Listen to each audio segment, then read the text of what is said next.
first of all, I think it's appropriate to thank you all for your attention over the last 2.5 weeks. I know that the process can be frustrating, it can be lengthy, but we're deeply appreciative of your service and your ability to, shall we say, roll with the punches.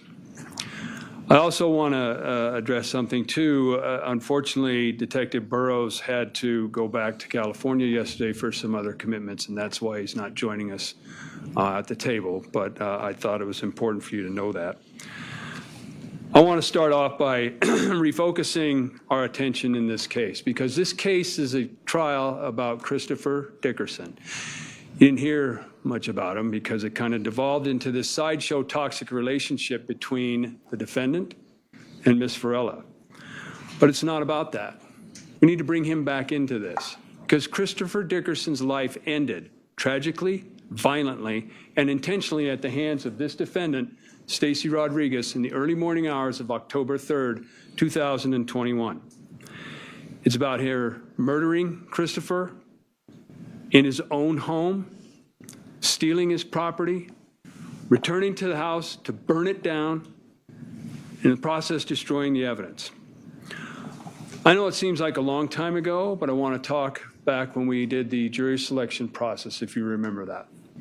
We talked about 2 parts to a crime, right? Remember that? Actus reus, mens rea. The actus reus, the act, mens rea, the mental state needed to perform that act. But we also discussed the topic or concept of motive, right? We have to prove the who and the what. We don't have to prove the why. That's motive, right? You can consider all the facts in determining that. Sometimes we don't know what the motive is. I think in this case it's pretty clear, and we'll discuss that as we move along. The law doesn't distinguish between that.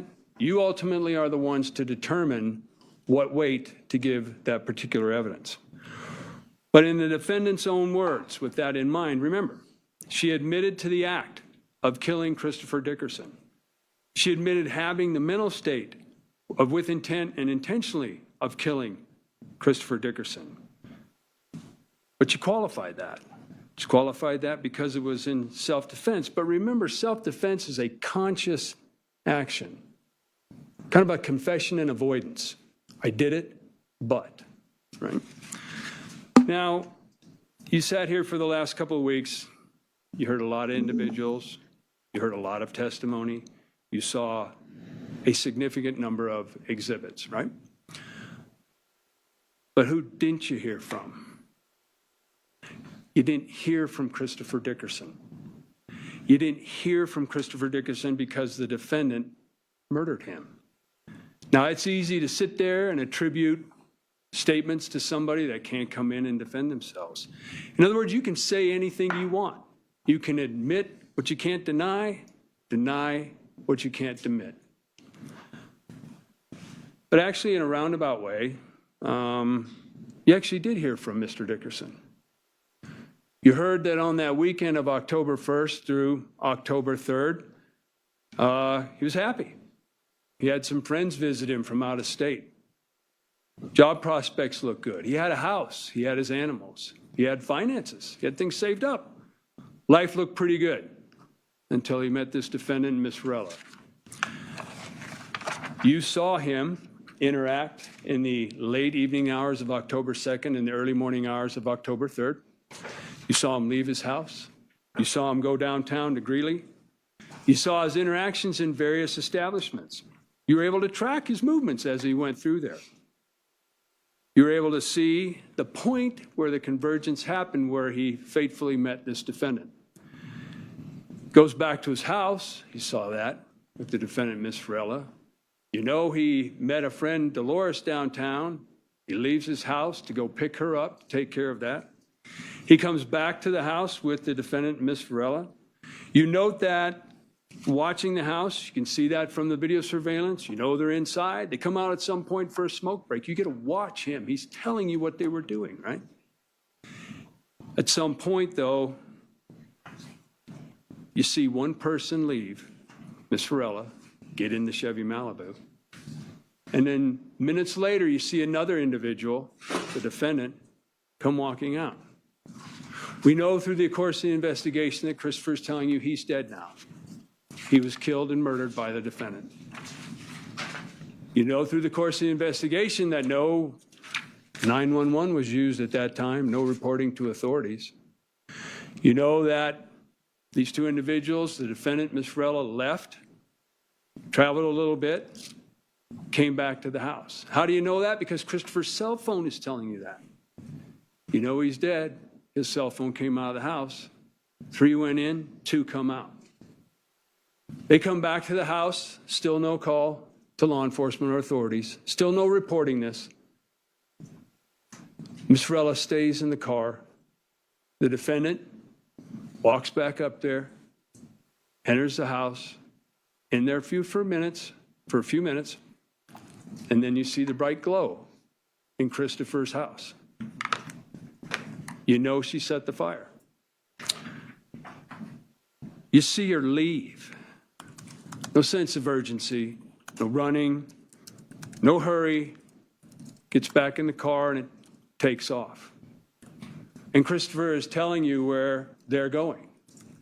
They're driving back and around. They're going to Miss Varela's grandmother's for a few minutes. They're going up to the defendant's residence for a few minutes. They switch cars, which we'll get to in a few minutes. And then all of a sudden his phone stops and he stops talking.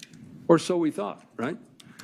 Because you also heard through Christopher from Dr. Burson, the pathologist. The not 1, not 2, not 3 or 4, but 5 significant stab wounds in his neck, closely grouped, with the weapon plunged forcefully into his neck and still there. I want to refer you to, and we can just look at it, instruction number 7, right? That's the credibility instruction. You everybody have copies, right? Okay, that's number 7, that's the credibility instruction, right? And boy, has this case been about credibility. Would you agree? When we spoke in jury selection, every one of you agreed to assessing the credibility of the witnesses. Not 1 or 2, not a few here, not a few there, all of them. And because of the nature that this case was presented to you in the jury selection process, you knew it was going to be self-defense. In that end, the defendant took the stand. As such, with that instruction, you as well put her credibility, she puts her credibility issue for you to weigh as well. And frankly, you can certainly look at how bad the defendant testified on the stand. It simply cannot be overlooked when you take into consideration the totality of this case and all the information you were presented with in the last couple of weeks. You know, Detective Blair with the Greeley Police Department, I don't know if you recall his testimony from about a week or so, or a week and a half or so ago. He was there at the scene of Christopher's house processing the area after the fire, after the fire department had put the flames out. And at one point in his testimony, he said, in an arson scene, nothing is as it appears to be. And ladies and gentlemen, that's exactly the same thing with the defendant's testimony in this particular case. It was scripted, it was rehearsed. When it got off track, it was brought back on track. Admit what you can't deny, deny what you can't admit. Ultimately, at the end of the day, you're the judges of witness credibility. You're the ones to determine if the investigation was thorough and extensive and complete. You're the ones that have to weigh the facts and evidence, and you're the ones to determine whether or not the prosecution has proven beyond a reasonable doubt to your satisfaction each and every element of the crime. So I want to start there. Let's kind of start with what the defendant wants you to believe about a few things. We're going to start with Mr. Dickerson. Now, they did everything they could to denigrate him, knowing that there was zero opportunity for him to get up and support himself or defend himself, if you will, basically attacking his credibility. They wanted you to believe that on that particular evening, morning hours, Mr. Dickerson was kind of on the prowl, right? He was out on the hunt. And they tried to support that through the friend of his, Mr. Mistall, because of some text message that he sent back, said it essentially ended up going out to the bars, grinding on thoughts. All right. Apparently that's a derogatory term, if we didn't know that. But when you look at the evidence that's been presented to you, what do you see? You saw a significant number of pictures of Mr. Dickerson, what? Alone most of the night, walking to and from bars, just basically kind of hanging out, trying to have a good time. Meets Dolores Vigil, her friends. You saw videos from Cubetas, from Miss Flores and Miss Carrasco, right? Just kind of spanning the crowd. Music's playing, people are dancing. There's Mr. Dickerson. He's not grinding on thoughts. He's not causing trouble. His demeanor is just hanging out. Nothing in any of that evidence from the time he went downtown until the convergence of events when he met the defendant, Ms. Varela, are indicative of him on the hunt or on the prowl. The bar's closed and he's walking back to his car. You saw that. You saw those pictures. He's walking to his car when he's confronted by the defendant and Ms. Varela in that Malibu. And they ask him about, you know of any after parties? His response essentially is, no, but I have drinks at my house if you want to come over. No wild celebration, no hell yeah, let's burn the house down, burn the town down, anything like that. Sure, you want to come over? I got a few drinks. And we'll get back to some other aspects where the defendant said, oh, he wanted to get into my car, but I didn't feel comfortable with that. Not sure how many people would simply hop in the car of a stranger and leave their car downtown and have to come back the next day, but certainly something for your consideration. It's also important to note that the defendant said through her lengthy testimony that the first cause of tension between the defendant and Mr. Dickerson was at Mr. Dickerson's home where they're playing music on the computer. And he asked her, or she asked him if she could play a song, and she played a Spanish song. And indicated to you, completely uncorroborated, that she played this song and he got a little indignant, questioning that type of music, upset maybe that type of music was playing, right? Made some inappropriate comments. Again, you can make up whatever you want to say about Mr. Dickerson because he's not here. But go back to what we had just talked about. He's downtown. He goes to this, because you got video from the Cubetas place, right, of those two. What are they doing? They're playing Spanish music. There's people dancing, men and women dancing. And he's just kind of standing there, listening, taking it all in. He's not throwing his hands in the air, not screaming, what kind of music is this? Nothing like that. Nothing about that statement makes any sense at all. Goes to Cubetas and hangs out there with that. He goes to Roasties, meets up with Miss Vigil and her friends, brings the defendant and Miss Hosanna back to his residence. All through that, there's no violence, there's no ill demeanor. He's just out trying to have fun. In fact, to his credit, at 2:49 in the morning, he's at his house when he gets the phone calls from Dolores. We know that happened. Phone records backed it up. All the evidence backs it up. And she needs help. Now, does he throw a fit? Does he say, absolutely not? No. He says, I got to go pick her up. I got to go help her. They go down and do that and drop her off and come back to the house. No indication at all about violence or a bad demeanor. As a matter of fact, Ms. Varela told you on the stand, both on the stand and at her proffer with Mr. Burroughs back in June of 2002, that he wasn't upset, he wasn't violent, he wasn't hostile. Mr. Mistel, the defense witness, also indicated that in regards to his demeanor, he was excited to see his friends, seemed in good spirits. They hung out for a while. I had no idea there was a show called Squidbillies, but maybe there is. All right, they watched that. Mr. Dickerson doesn't charge him for staying at his house, doesn't make him pay. They have a fun weekend. Mr. Mistel and his friend go on their way, and good enough relationship that they kept in touch, and he noticed nothing unusual about it.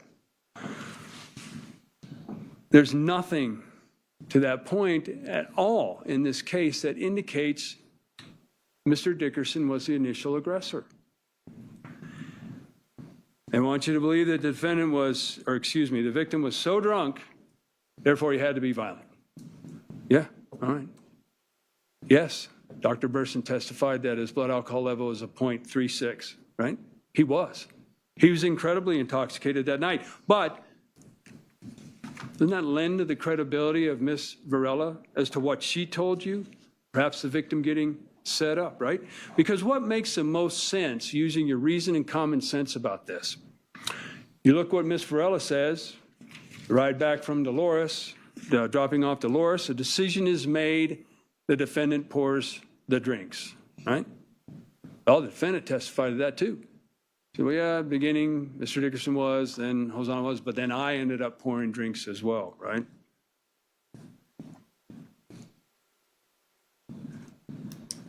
This is not self-defense.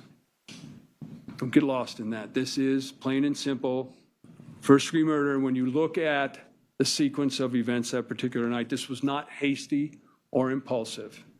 There was reflection, there was judgment, reflection on the ride home, the decision to kill Mr. Dickerson, plying him with alcohol. We heard testimony that he's 6'2", maybe 180 pounds, right? What better way to take advantage of somebody than to get them drunk so you can steal their stuff? You know, you look at intent and deliberation as well when you go back to that. What about after the first stab wound? Or the second? The third? The fourth? And the fifth? With such force that you break the handle off and leave it almost penetrating his neck?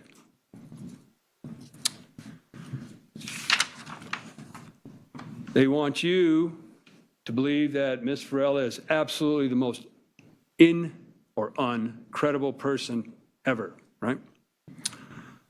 We had several days of testimony of Ms. Varela. Again, using your reason and common sense, when you remember and you go back and you deliberate about all the things that were testified to, right?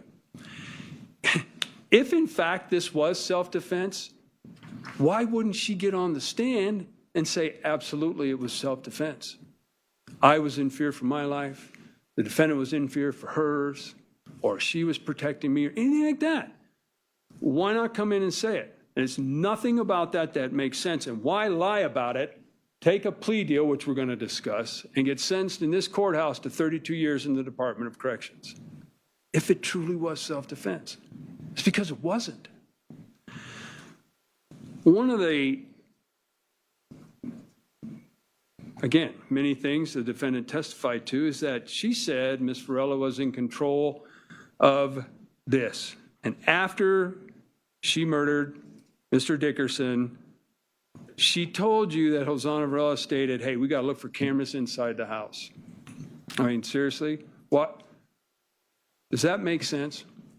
Why would you go and look for cameras inside the house to destroy potential valuable evidence that would support your claim of self-defense?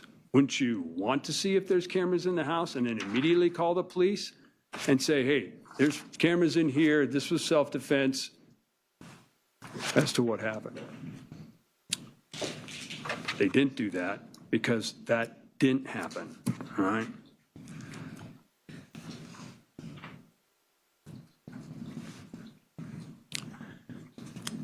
You know, one of the other things to consider too is that Mr. Burroughs' investigation was independent of what Ms. Varela told him several months after in her proffer. But not satisfied with that, you then hear from a defense expert who they hired and paid to come up here, a Boulder criminal defense attorney coming to Weld County, to tell you that the way this whole proffer thing went down, that mighty shady. You know, the attorneys that would do that would be incompetent. And if you recall in her testimony, she was a blind expert. She had no facts, no circumstances, no context. Agreed. No two cases are the same.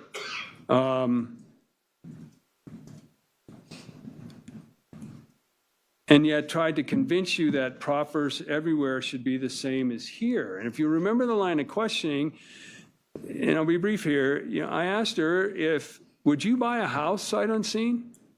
She said, absolutely not. Would you buy a car sight unseen? No.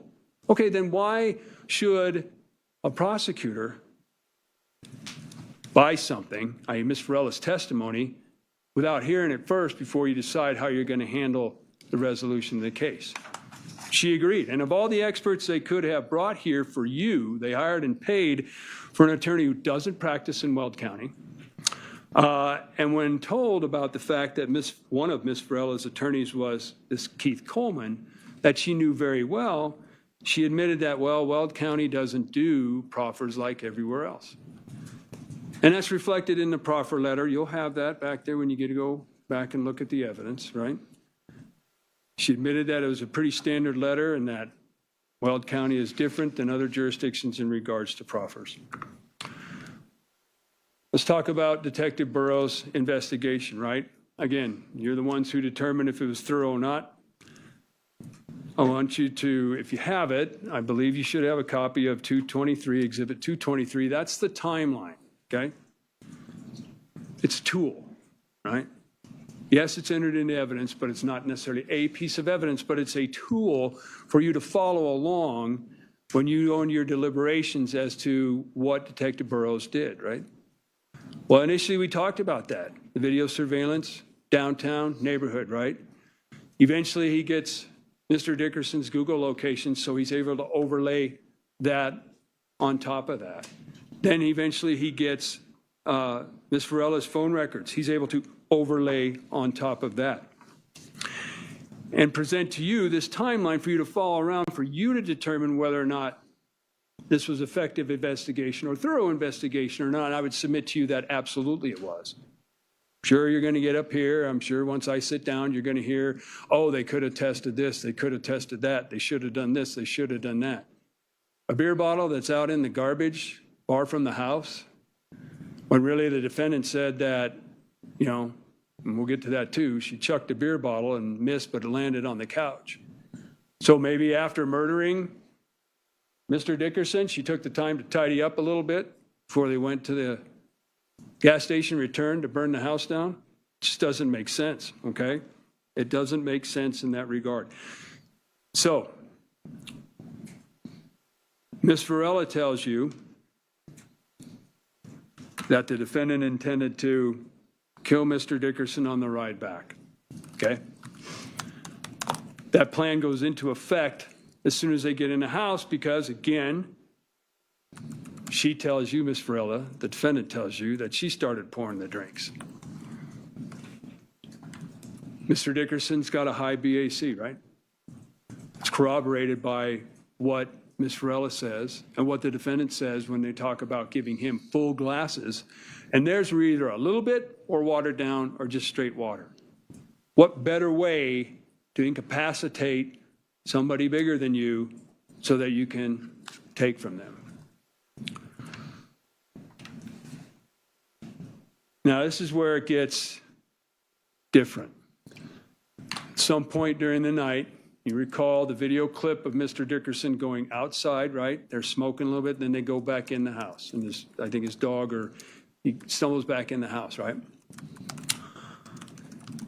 So something happens.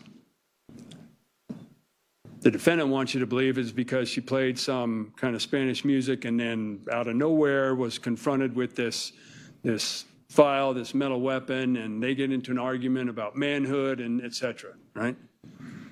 Ms. Varela says she noticed that there was an argument. Mr. Dickerson is standing next to or over the defendant, not hands on her, right? The defendant pushes him back. Right? The defense expert, Ms. Herfer, talked about coordination and balance when you're that intoxicated. He falls to the ground, and she gets the beer bottle. But let's back up just a little bit, right? Ms. Varela tells you, before all that in the house, she notices this file. Thinks it's a little weird, covers it up, no big deal. Points it out to the defendant. Okay. The defendant tells you that Mr. Dickerson, who you don't get to hear from, went back into his room and brought it out and then apparently showed him, right? Convergence of events, divergence in the house, and then another convergence. So let's talk about that in the house for a minute, right? Because Ms. Varela tells you that the defendant pushes Mr. Dickerson back to the point where he stumbles back. Ms. Varela tells you at that point, like any person probably would, he's screaming at them to get out of the house, get out of my house. Not satisfied with that, the defendant grabs a bottle, apparently throws it and misses, and then either has the same bottle or another bottle, cracks Mr. Dickerson on the head, and cracks him with another one. The defendant tells you, oh, I didn't see any blood that night. Sorella tells you that he was bleeding profusely from the face, was incapacitated, maybe even unconscious at that point. Could be a combination of the alcohol, could be a combination of getting hit in the head by the defendant with a beer bottle. But there's blood, right? Remember the line of questioning of Dr. Burson, well, you didn't notice any injuries on his head or cuts or anything like that. You saw the autopsy photos, okay? He was burned beyond recognition. They had to determine his identity through dental records. Defendant tells Ms. Varela, yeah, we got to go back and burn the house because it's harder to identify a body. Keep in mind, too, right, that Ms. Varela had, well, you heard discovery, right? She only had up to sub 65. A lot of this information came after the fact. The defendant has had the benefit of sitting here, do this, and, well, benefit of reading all the discovery, looking at all the videos, anything you could think of, benefit of sitting here in trial, listening to all the witnesses, and then culminating with her getting on the stand to make sure that her story fits. Her scripted, rehearsed story fits. Sorella tells you at that point, the defendant is over Mr. Dickerson on the couch using her weight, hold him down, and looks at her and says, go get that thing. And she does. She admitted to that, right? Then comes back, and the defendant starts plunging it into Mr. Dickerson's neck. Now, you saw the photos. You saw the grouping of the wounds, right? Not one, not two, not three or four, but five. All within, if I'm recalling correctly, Dr. Burson said within a 2-centimeter area. The defendant wants you to believe that in this particular case, this struggle is going on. And during this time, Ms. Varela just kind of appears with this. And while this struggle is going on, she's not sure if Ms. Varela is going to give the weapon to Christopher or to the defendant.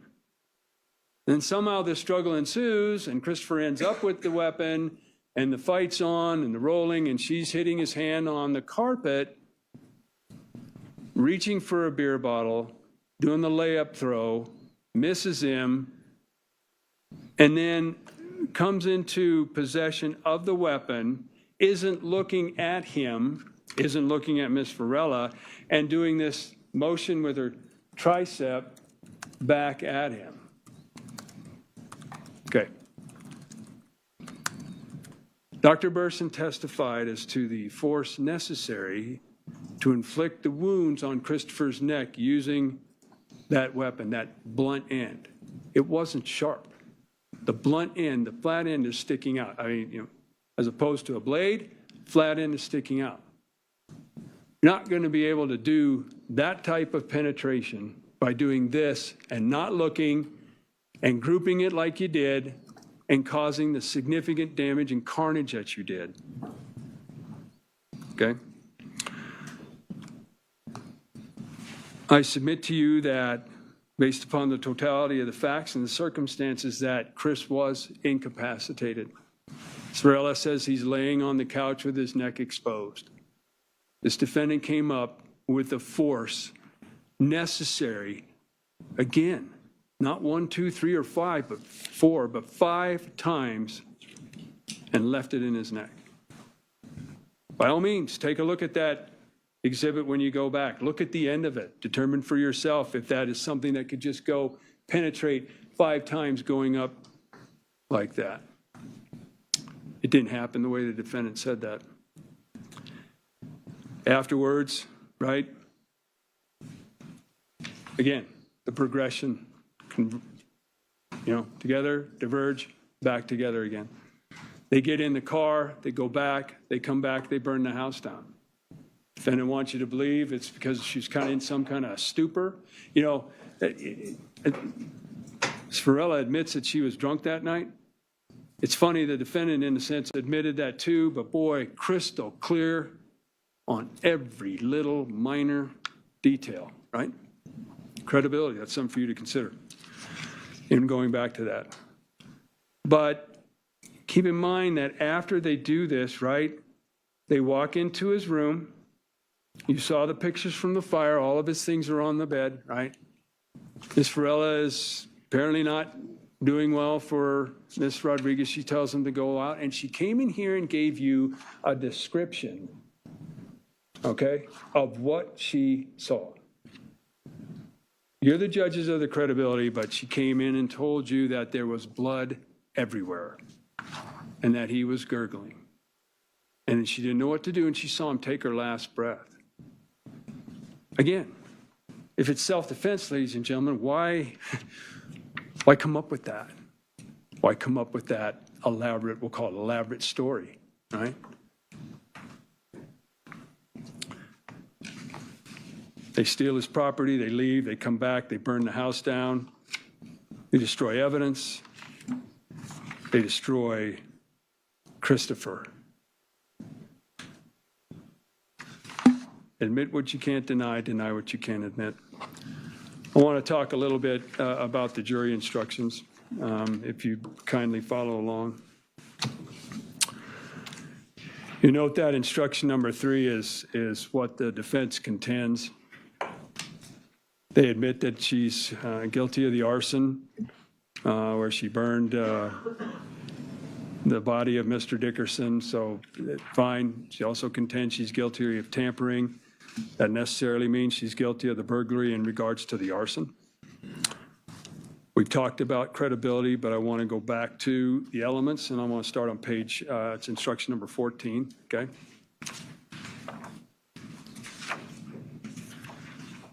The defendant, Stacy Rodriguez, in the state of Colorado, at or about the date and place charged. After deliberation with intent to cause the death of another person, caused the death of Mr. Dickerson without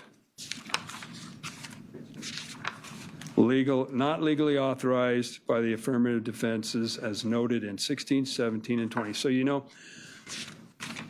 jury selection, we talked a little bit about this too, right? I mean, the burden of proof never moves from that table, right? It's always upon the prosecution, no matter what. Right? It never shifts, okay? In addition to proving you beyond a reasonable doubt, we also have to disprove. These affirmative defenses is what they're called. So we have to disprove self-defense. And I would submit to you, ladies and gentlemen, that based upon all you've been presented with, the testimony, the evidence, the videos, the things you've seen, Mr. Dickerson wasn't the initial aggressor that night. The initial aggressor was this defendant right here. Deliberation took place on the car ride home from Dolores. She executed Mr. Dickerson in his home after plying him with alcohol. She took advantage of him, she killed him, and she stole from him, she burned his house down. Never bothered to report it. Never called 911. In summation, for my first part. When you go back there, there's a lot of things to look at, and I know that, right? I know that. I think it's important to look at the body-worn camera of Detective Burrows with Hosanna Varela on November 11th, 2021. Look at her demeanor. Look at her eyes, okay? Look at her lip, trembling, right? The change in her demeanor when told what she was being charged with, right? Did that look like somebody who was in control of the situation? You contrast that with the defendant's body-worn camera of Detective Hunziker, which I know you've seen a lot of times, but I think it's important, right? During that interaction, confronted with a picture of Christopher. Nope, never seen him. You ever been to 2413 15th Avenue Court? Is that a business? No, it's a house. Oh, no, never been there. Okay. You ever been down to Cavetta's? Yeah, been down there a few times. All right. Ever ran into him down there? No. Were you too drunk to remember that night? No, I wasn't. Okay. And then during that course, in the Tahoe, she tells you, or she asks Detective Hunziker, hey, what is Hosanna saying? What are they saying? Denies on the stand that she can see this. When obviously she's clearly looking through the car and can see what's going on. Hey, what are they saying? And Detective Hunziker says, I can't hear. I can't hear. And then ultimately, well, we heard this testimony about social anxiety and, I, for lack of a better term, an emotional support battery. That makes no sense. She talks about going to the bars, hanging out with people, doesn't know what a dartboard is, but they're always looking for an after party, either a known or unknown homes. Social anxiety, that's the excuse. But she had a battery in her hand, so that must have helped. But ultimately, when advised by Detective Burrows what she's being charged with, there was no hesitation. Really? Do you have proof of that? Yes. Yes. Yes, we have proof of that. You heard it. You saw it. This isn't self-defense. This wasn't done in a hasty and impulsive manner. Ladies and gentlemen, this was intentional. This defendant is guilty, and we ask you to return verdicts of the same. Thank you.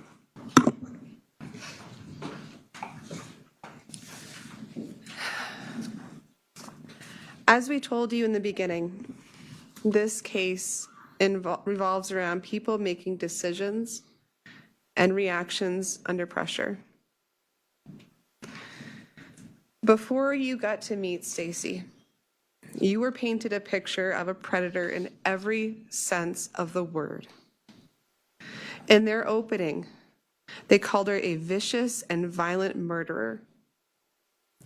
A person who randomly decides to kill a stranger while driving in a car where there was nothing but, quote, good vibes. Who stabs a man 5 times and then looks, quote, glowing, quote, refreshed, and, quote, excited before going back and getting more and stabbing him more.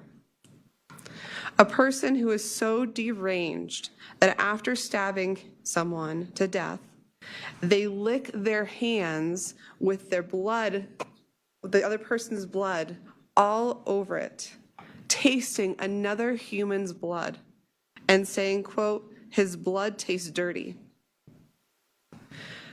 A domestic violence batterer who hit their partner with a car 3 different times, held a knife to her throat, beat her, caused cuts all over her body, and who threatened her children's lives. A serial killer who killed 3 to 4 other people and then burned their bodies to get away with it. And now also a gang member in an unknown California gang. Someone who's really into fires and steals their murdered victims' belongings to just burn them later. And now a person who apparently lies under oath about having social anxiety. Ladies and gentlemen, I'm going to remind you about what Mr. Perelia told you in the beginning, about that quote he gave you. Let us take things as we find them. Let's not attempt to distort them as to what they are not. Every aspect of this case has been the prosecution attempting to distort who and what Stacy is as a person, to dehumanize her and make her into a vicious and violent murderer. It's much easier to get a conviction on first-degree murder if you distort who someone is and then you stand up here and yell about how evil they are. But you got to hear her. You got to hear from her. You got to see her. When Stacy described to you going to Hosanna's grandmother's house later in the morning of October 3rd, she described getting sick again. But this as a physical reaction to the trauma she had just lived through. She described going into her spare bedroom and not being able to sleep, just laying there, thinking about the nightmare that had just unfolded. And when asked, did you have any other kind of physical reaction that night to what happened? She said, no. I just wanted to be with my mom. I just wanted to be with my mom. Does that sound like a person to you who forms the intent and desire to take a stranger's life in the backseat of a car? Who plots to get him drunker as part of some sort of apparent overall scheme to get the physical overhand to make it easier to kill him for the purpose of stabbing him in the neck 5 times? Does that sound like a person who viciously and violently and unjustifiably murders someone? And does that sound like someone to you who later writes their brother and says they don't believe they can ever be happy again? Does a vicious and violent murderer turn to their older brother and say, quote, I'm literally going through the hardest part of my life and I don't know if I want to keep going? Does a vicious and violent murderer become so traumatized by what happened that before they're arrested, they describe not being able to sleep to their older brother because, quote, every time I close my eyes, I see him? No. No. During opening statements, the prosecution previewed Dr. Burson's testimony and argued that this was an intentional killing, first-degree murder, because each stab wound was in the neck region and all directed in a location where Stacy knew there were arteries. Remember that? Do not let them distort. Let us take things how we find them. She was a 19-year-old girl who had dropped out of high school as a freshman, 14 years old, to work and take care of her mother. She doesn't even have a GED. And you saw her and you heard her. When asked whether the night at the Clarion was a noteworthy moment in her relationship with Hosanna, she said, I don't know what that word means. She didn't know what the word noteworthy meant. When asked if she knew the basic idea or concept behind fight or flight, no. That's not someone who knows what an artery is, let alone plotting to get this guy drunk and pick the precise anatomical location where she knew it would cause a massive bleeding and ultimate death. That's not what we have here, folks. Instead, the location of each stab wound, the weapon that was used, how the weapon was used and left behind, is all consistent with a fast, unplanned, and instinctive action. Now, as we all know, first-degree murder is the most serious crime anyone in this state can be accused of. As it should, a conviction of first-degree murder demands that the prosecution be able to prove beyond a reasonable doubt not only that the person was killed, not only that there was specific intent to kill, but also the added layer and that killing came also after deliberation. After deliberation, it's not up for interpretation. That definition about what the law tells you they have to prove is in your jury instructions. And it's not any less of an element than the fact that someone died here. Every element weighs the same.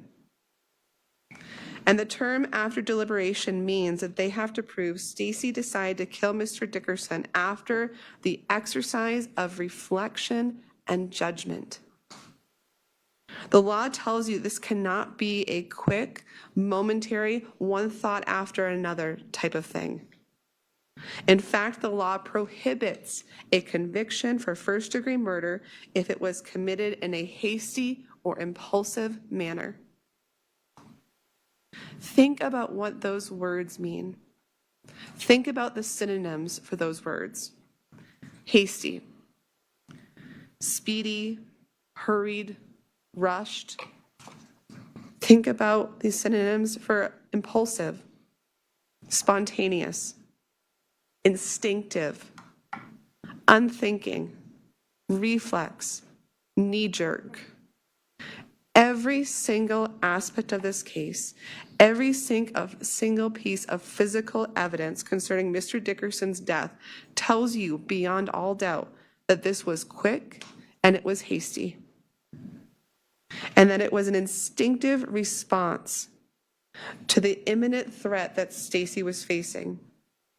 An instinctive response to save herself. Take this metal shiv.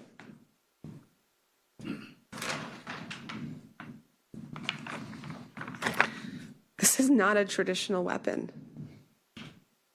This isn't her bringing a weapon to this guy's house to plot and plan, to feed him alcohol, to take advantage of him, to get him drunk. This isn't hers. And make no mistake, if Hosanna Varela had the ability to tell you or show you that she had seen Miss Rodriguez with that thing before, or if they could have done that, they would have. If the prosecution had the ability to bring in a single witness who could tell you that they knew that Stacy had that item or a similar item, or if they found a Facebook picture or a conversation that had anything to do about a shiv or a weapon like that, you all would have heard that and seen that. Nor did Stacy introduce that metal shiv at the moment things escalated and Mr. Dickerson got physical. Even Hosanna had to admit, albeit with a completely different version, that she was the one who introduced that shiv and the point where things were escalated and conflict was ensuing. And notice how she minimized her culpability, right? When admitting that. Oh, Stacy directed me. Stacy told me to go get it. The reality is that she is the one who introduced that weapon into the situation.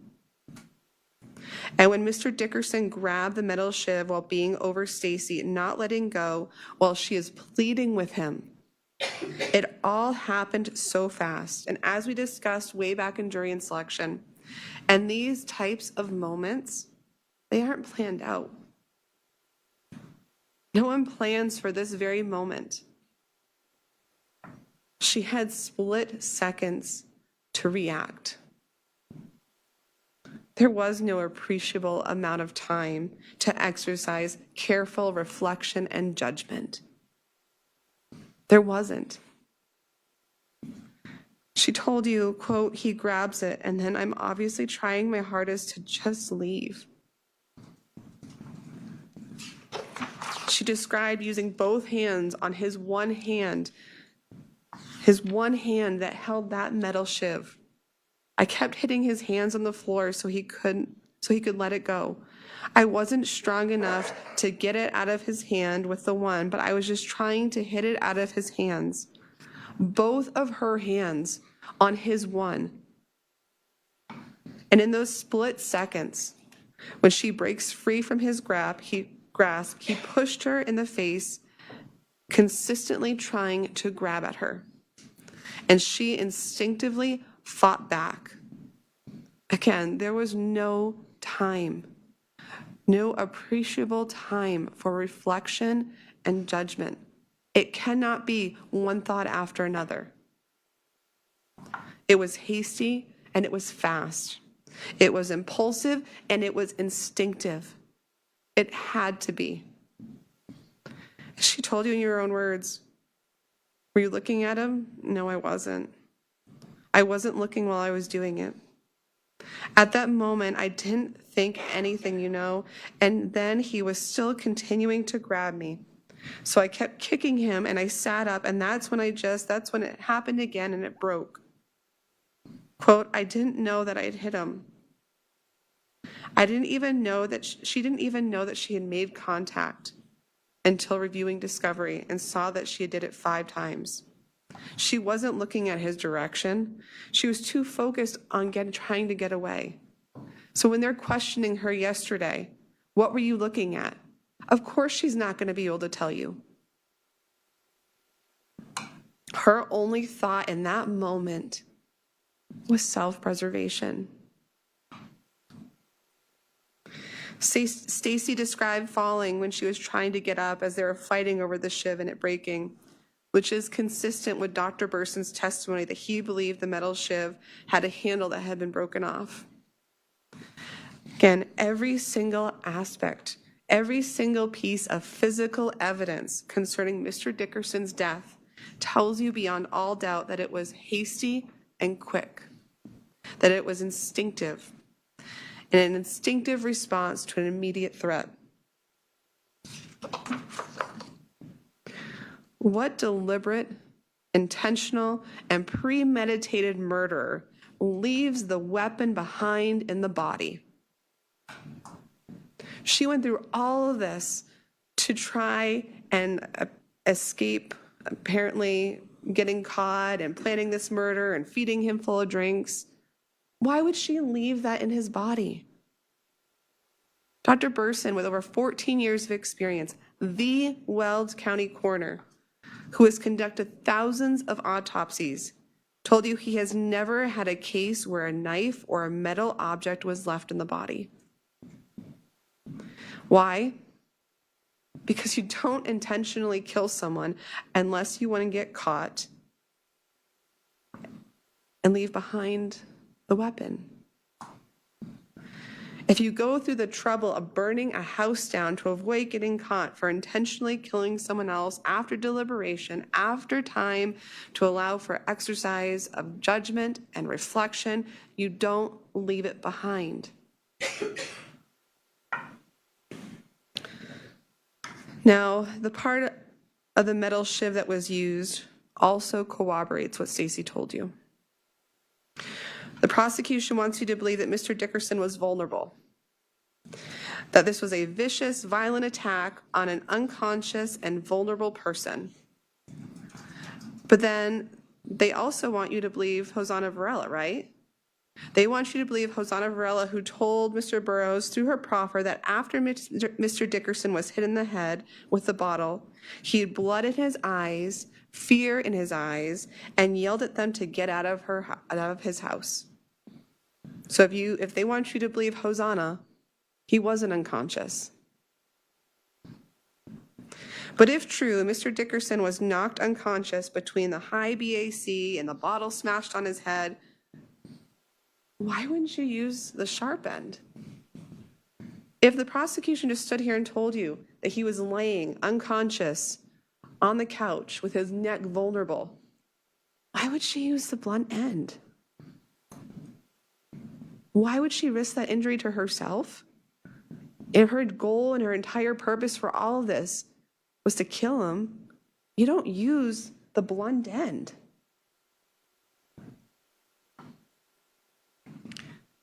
Stacy had to use the blunt end. And she had to because it wasn't intentional.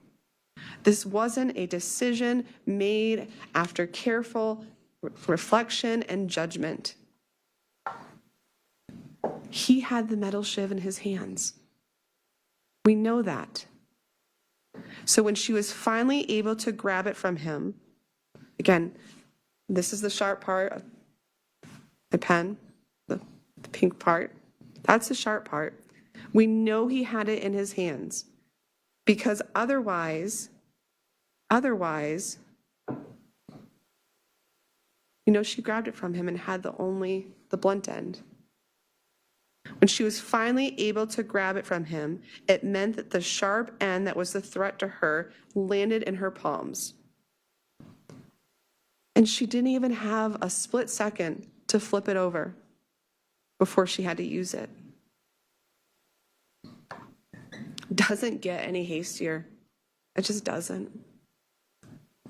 It doesn't get any more impulsive, and it doesn't get any more instinctive. This was an instinctive response to an imminent threat of Mr. Dickerson being on top of her, of not letting her go, pushing her, and having that weapon in his hands and in her face. She didn't even have the split second. Flip it over.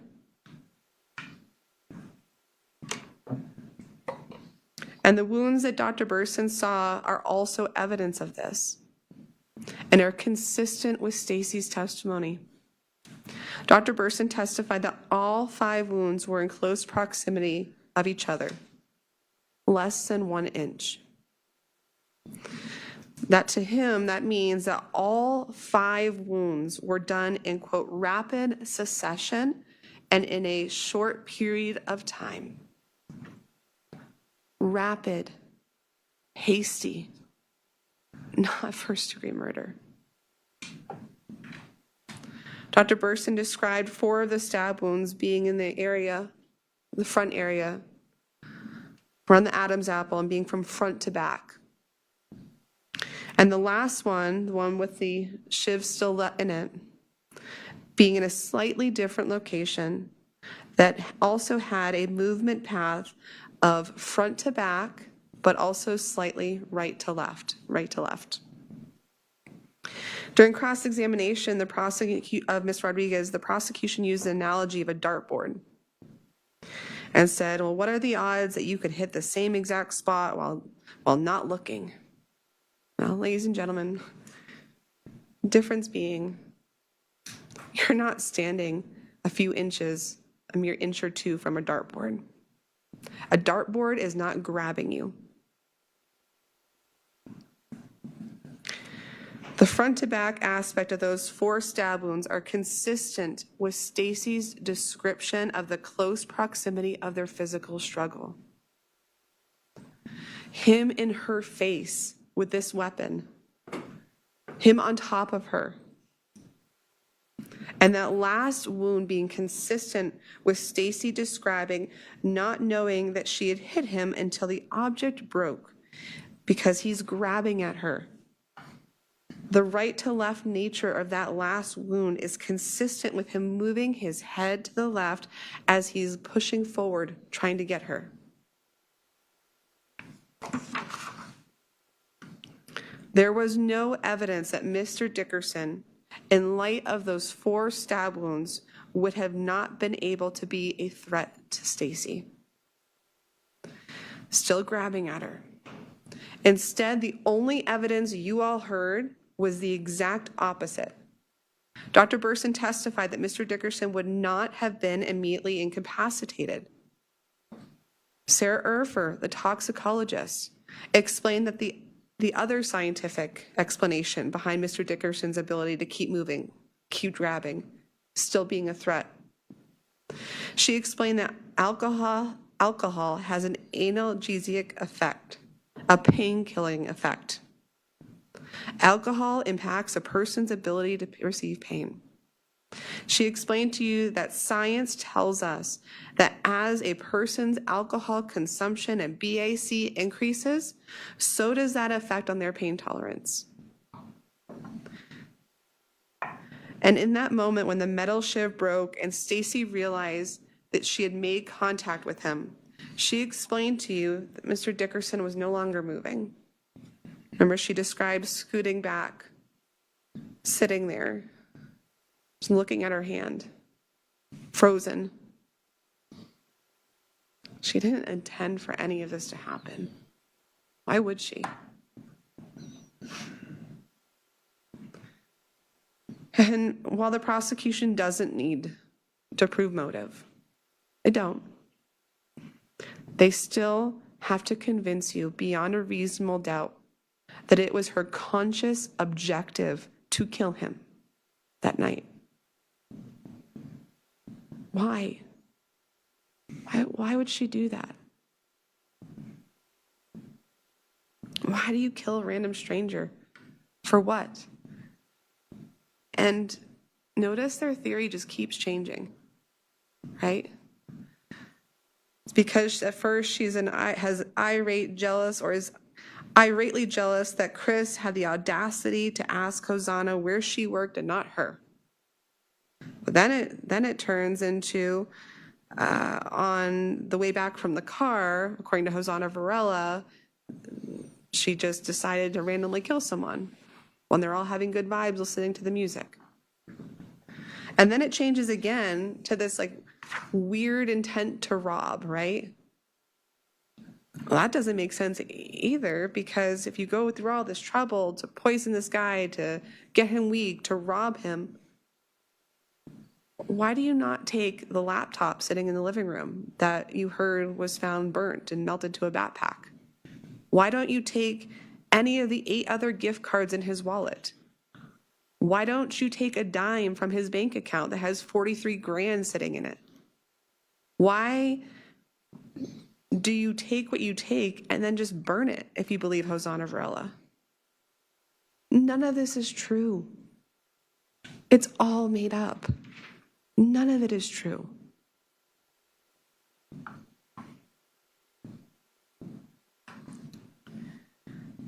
And why would she want to do this?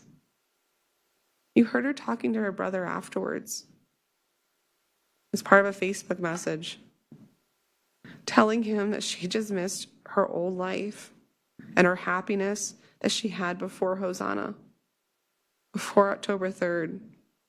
Why would she choose this, any of this? Or is it more logical that none of this was planned? Is it more logical that none of this was wanted, and instead this was hasty and impulsive, an instinctual response to an imminent threat that she was facing?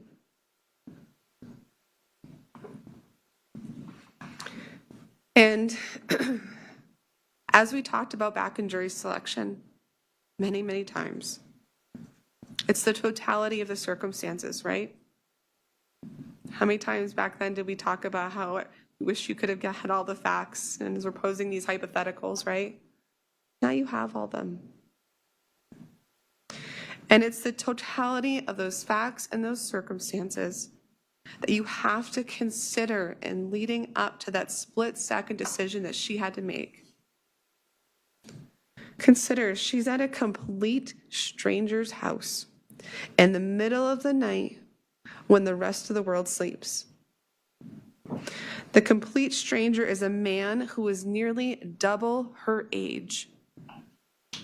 That complete stranger is a man who's nearly a foot taller than she is.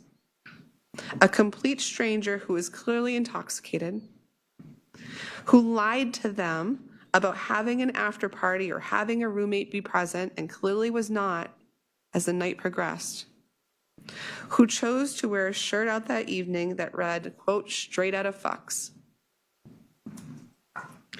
Both Stacy and Hosanna described him as being touchy. Hosanna telling Mr. Burrows that he seemed off, seemed different, seemed weird. How many times did she tell Mr. Burrows during the proffer that she just wanted to go home, that she was uncomfortable? And of course that changes later in the proffer, and we'll get to that. You know, when she says, oh, actually, he was a nice guy. Like, that's not what they want to hear. They don't want to hear about how uncomfortable she was. And then this complete drunk stranger takes out this unusual weapon, something that looks like a prison shiv, to Ms. Rodriguez. Objection. All right, and the objection? prior records? This was All already right. testified Can the to. parties approach? Dickerson's state of mind going out that evening. He painted a rosy picture of him, and good money in the bank, and, he had some job interviews. Why are we completely ignoring the fact that everyone, neighbors, roommates, former coworkers, everyone knew this guy was pissed off that he had just gotten fired after months of a contentious relationship with his employer, and then at 36 years old, you go out by yourself to downtown bars in Greeley, you don't interact with anyone, you stand there watching people dancing at these clubs to the point that when the officers go back and they're like, hey, we're investigating this case, the person at Cubetta's is like, hey, I got a video for you because this guy stood out to me. It was weird.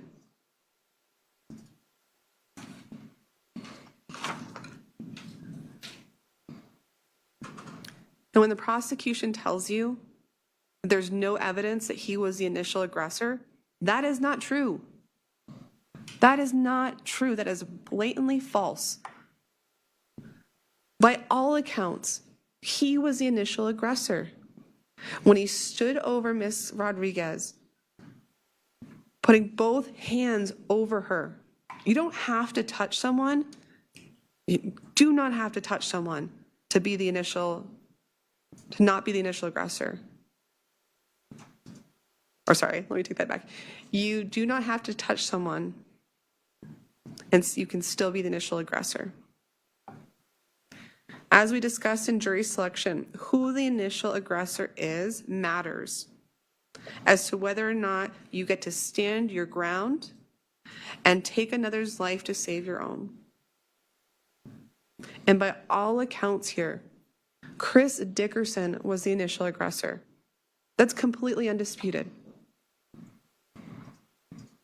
And imagine the fear pulsating as she felt his alcohol-infused breath. Remember her describing that to you? As she's physically trapped underneath him, unable to move, feeling the spit of his anger landing on her face. That's not something you forget. As he's yelling at her, did you call me a bitch? And in that moment alone, she is justified in using self-defense. She did not have any duty to retreat. We talked about that over and over and over again during jury selection. She tried to, though. She tried to. She pushed him away. She tried to get out of the house. But when he grabbed at Hosanna, it escalated things. She described it escalating when she is trying to get away as he's grabbing at Hosanna and she's struggling to open the front door in that moment of panic and fear. When she tries to interfere with him grabbing at Hosanna, it enrages him again, and he shoved her onto the couch. Both hands.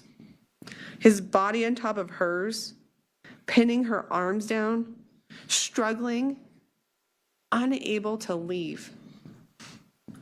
And at this moment, even before Hosanna interjects that metal shiv, Stacy told you that her only thought in that moment was, quote, he's gonna fuck me up.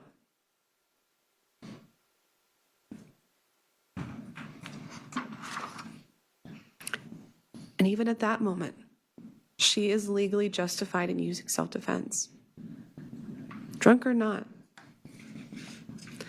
And remember, the law of self-defense authorizes you to use deadly force to take another's life in a wide variety of potential situations with a variety of potential injuries. I'm not going to go through all the jury instructions, but read carefully instructions 16 through 25.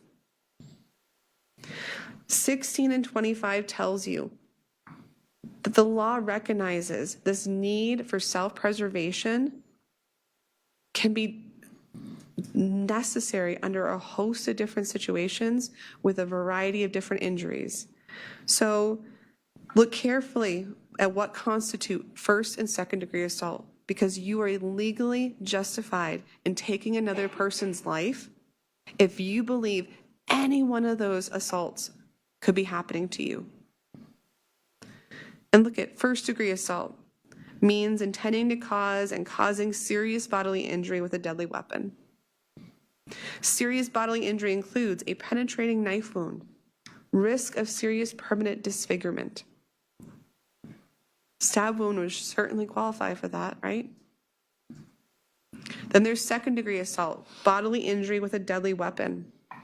Stacy was without a doubt reasonable for believing she was going to, at a minimum, receive bodily injury. Bodily injury is a very specific definition. It's in your packet. Any kind of physical pain. Any physical pain by that thing. Then there's second degree assault reckless, which means at a minimum, when Mr. Dickerson grabbed that shiv in that moment of conflict and put it in her face, she had every reason to believe he recklessly could have caused her serious bodily injury. Permanent disfigurement, stab, the bare minimum. It is reasonable for her to think when that is in her face, he's on top of her, that he recklessly could give her serious bodily injury, at the very minimum.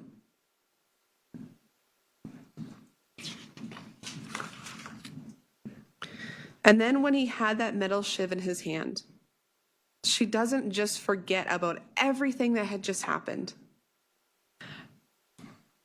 She doesn't forget that he's bragging to her about using that thing to hurt other people. Again, she has only seconds to act. It was fast, and it was hasty, and it was instinctive. The degree of force was reasonable. What else was she going to do? You heard her. She wasn't intending to stab anyone. You heard that she wasn't even looking in his direction.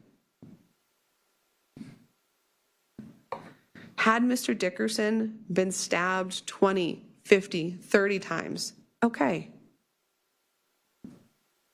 But as she told you, she didn't even realize that it happened, that she had made contact until she fell and it broke.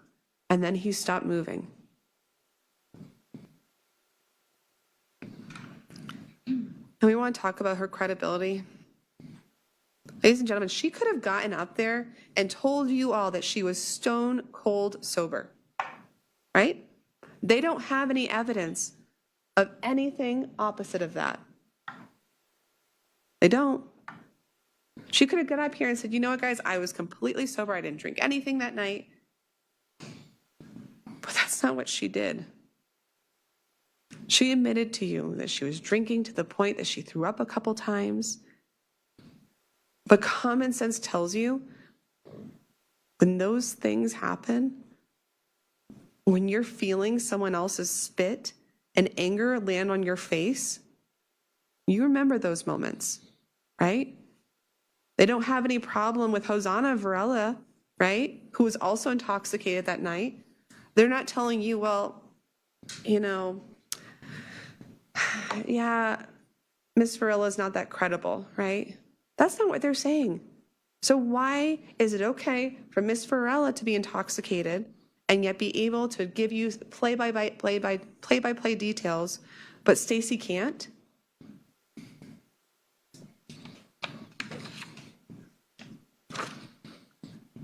Ladies and gentlemen, if the law does tell you that if you believe for a second, that Stacy's actions were not made after some appreciable length of time to allow for that deliberation, to allow for that reflection, to allow for that judgment, then it is your duty, your right, and your obligation to return a verdict of not guilty. And honestly, the only evidence that there was intent, There was deliberation. There was time for reflection and judgment comes from the words of Hosanna Varela. That's it. You heard Mr. Burrows testify. They didn't have any evidence of what happened in that house. And during the judge's opening remarks to you and in those jury instructions as well, you were told, you all are the people and ultimate finders of fact and judges of credibility.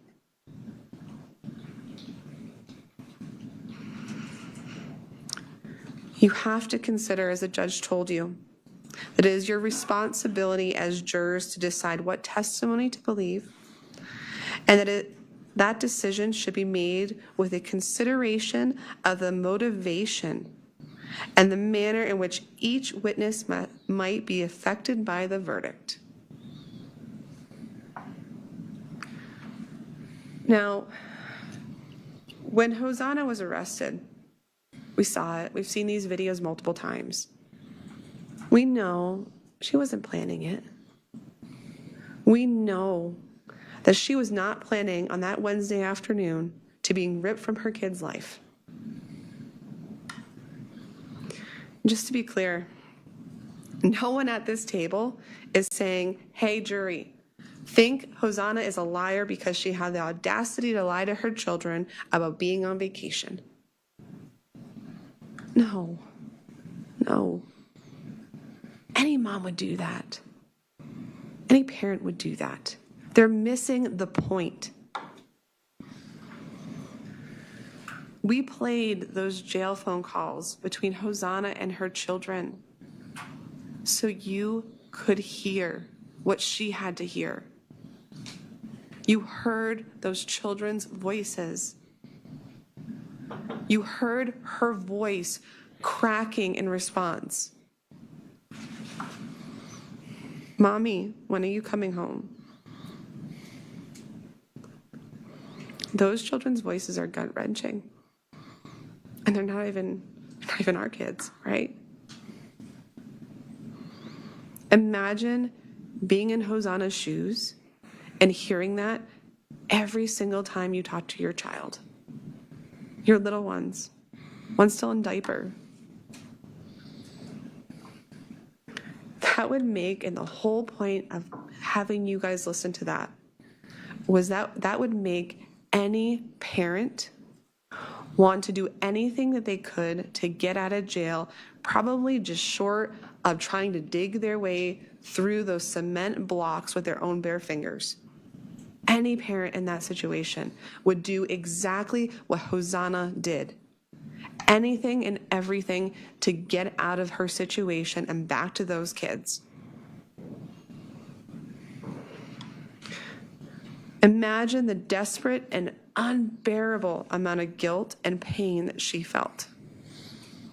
And Javi, her sweetheart, he wasn't her high school sweetheart, certainly wasn't making it easier on her, right?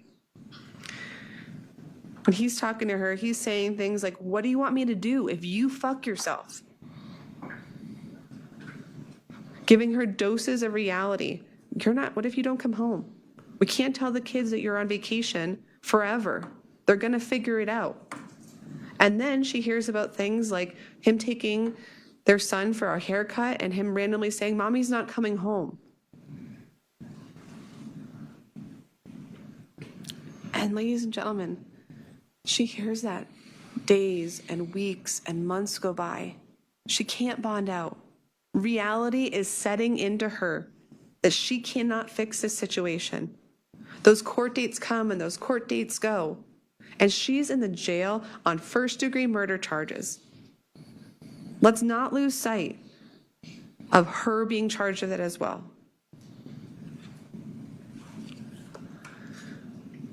And she also has this whole other added layer of misery, right? You heard that she wrote her sister on May 10th saying, quote, it's been hard. I feel like a damn animal. Like this is inhumane. I literally cannot be around anyone, talk to anyone. When I come out of my cell, it's like walking into another cell. I can't even see the daylight. This point, she's missed Christmas with her kids. She's missed birthdays. She missed her firstborn's kindergarten graduation.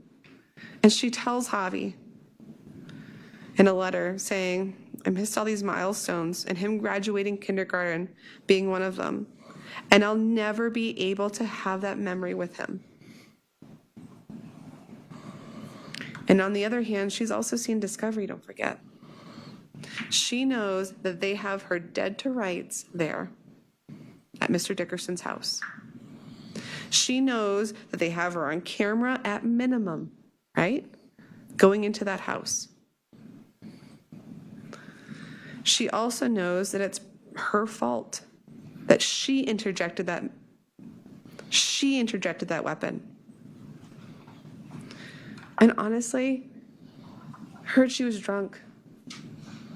She probably went to get it to help Stacy. Mr. Dickerson grabbed it because he probably thought the worst as well, right?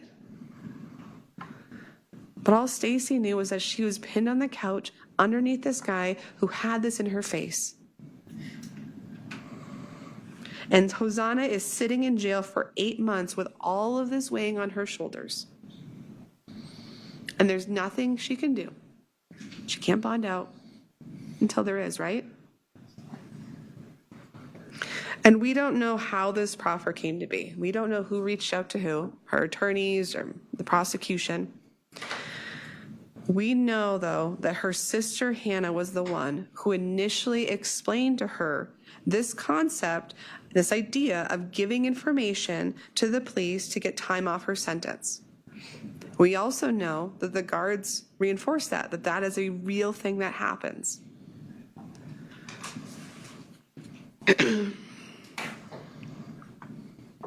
Sorry.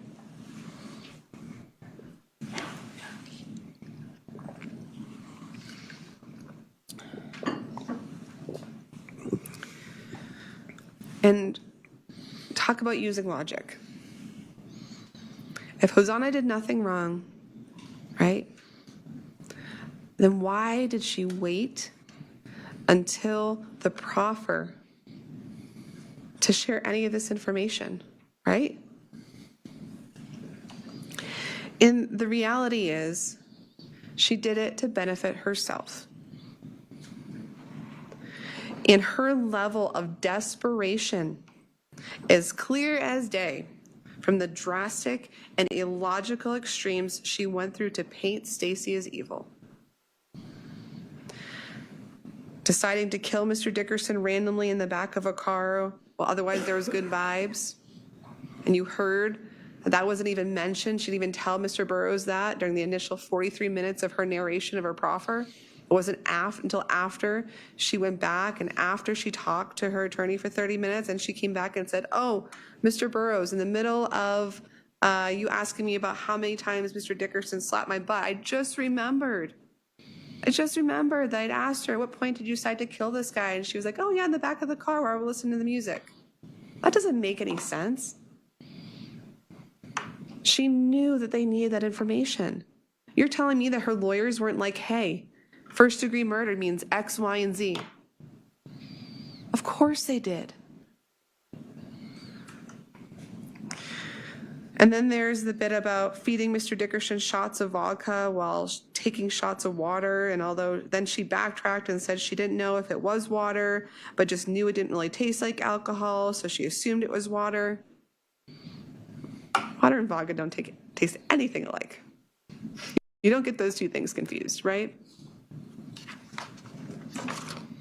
Then there's this going back to wait in the kitchen, and like, as you saw the pictures, there's this little wall separating just a few feet away, and she's hearing what she describes as bone and rubber, and then describing Stacy coming in, taking a break, and looking glowing, refreshed, and excited.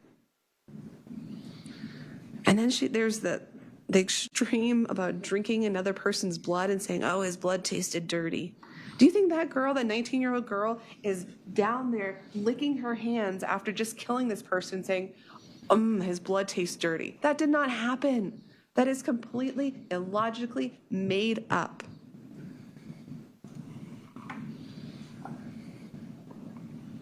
And then there's a bit about her describing catching Stacy dramatically staring at her own hands in the car, her blood-soaked hands, and then Hosanna playing it off as cool that Stacy had told her that she had killed 3 to 4 other people, and so cool that she told Stacy that she kind of knew.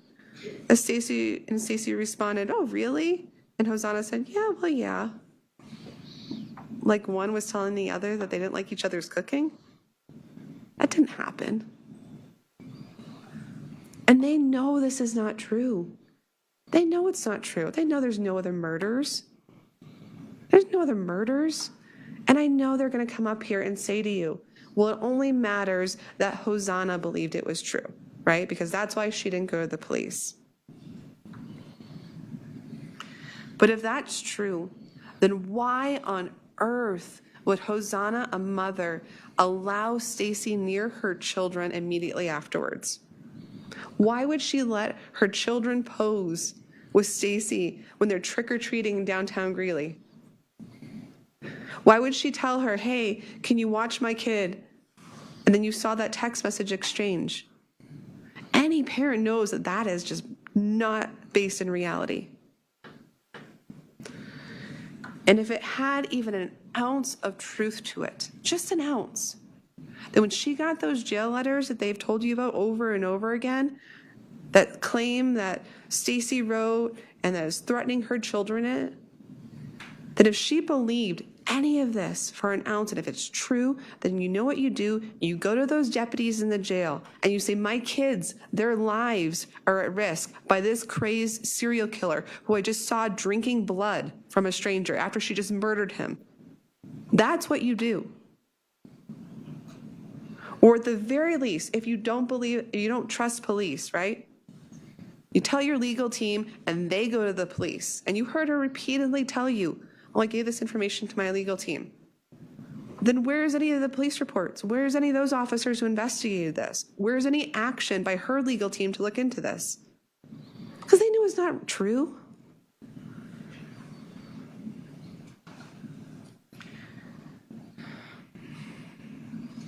You make up these gross exaggerations because it's a lot easier to face and explain things to your children, to your family, and to the court when you come back for a reconsideration if you paint the other person as downright evil and yourself as a collateral victim.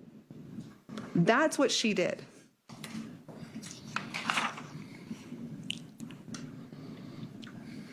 And those drastic and unreal extremes continued when she was confronted with the completely nonsensical and absurd response that she had to any of this that happened on October 3rd. First of all, it is patently absurd that you would watch someone kill someone else, lick their blood, go into a bedroom with them, and then point out a gun to them. Remember, she testified that she went around to the bedstand and was like, "Hey, Stacy, look, a gun." Why would you do that if you had just witnessed all of this? It is patently absurd that someone would witness this vicious and unnecessary and unjustified killing and then go sit in the car outside of the house and just wait by themselves to play Uber driver afterwards. No, you drive off. You immediately leave and you go to the police or you go somewhere. You don't stay.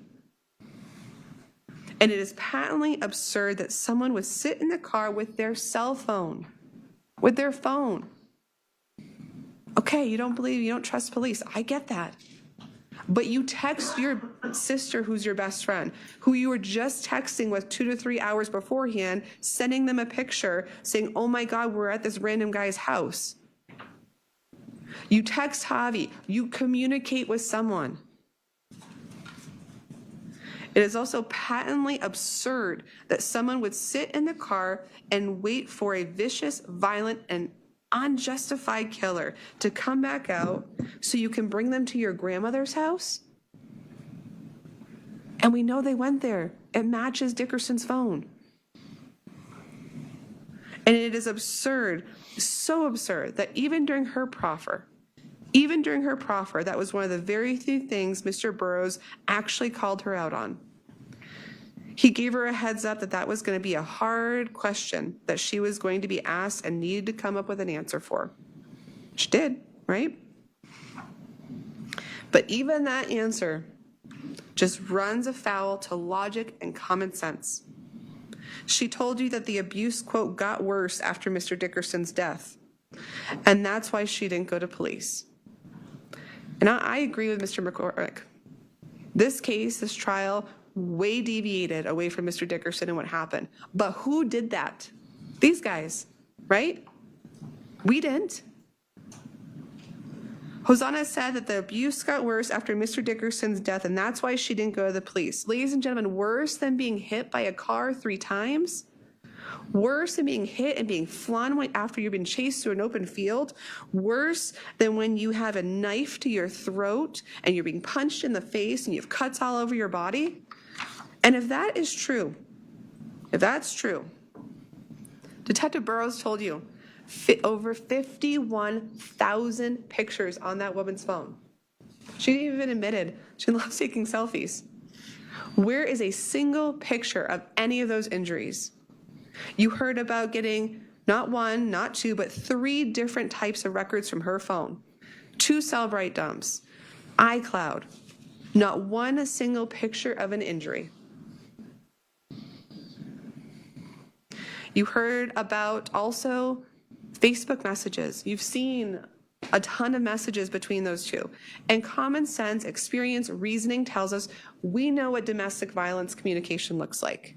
You know there's the period of gaslighting, the recognition of doing wrong, causing some sort of harm, some sort of disagreement. Thousands of messages back and forth between these two women, and not a single one was presented to you that backs up what Hosanna is saying about domestic violence.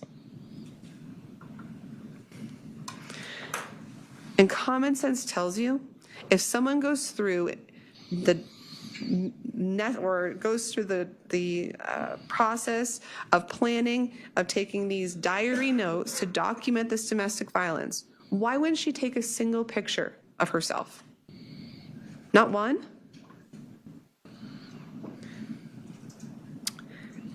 And we also know that Hosanna told Detective Burrows that during the proffer that at one point her daughter came in while she was changing in the bathroom and she saw bruises and cuts all over her mom's body and said, "Mommy, what happened?"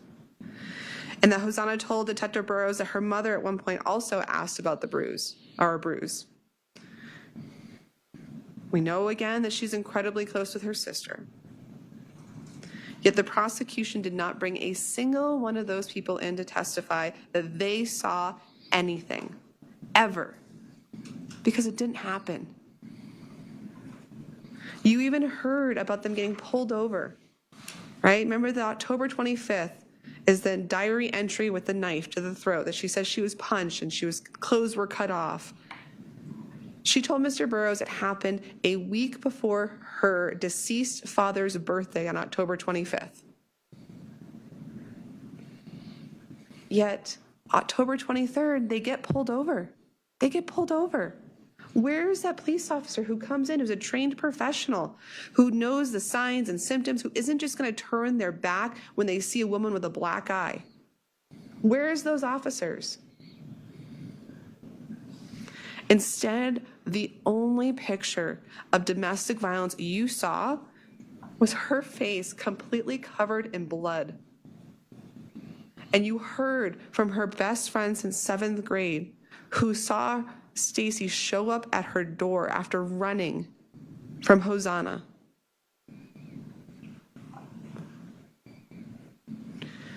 Now, the prosecution can ask Ms. Corella, or they did, are you some sort of mastermind? Kind of joke about and gloss over these diaries that she wrote. But it's a fact, ladies and gentlemen, a fact that not one single diary documenting domestic violence came until after October 3rd, when Mr. Dickerson died. And Hosanna actually kind of slipped up at one point, right? because she earlier testified and admitted that she wrote those knowing the investigation was going on. She even mentioned seeing about the house being burned down in the media. A house is burnt down. You know that there's going to be some sort of investigation about it. And then that changes, right?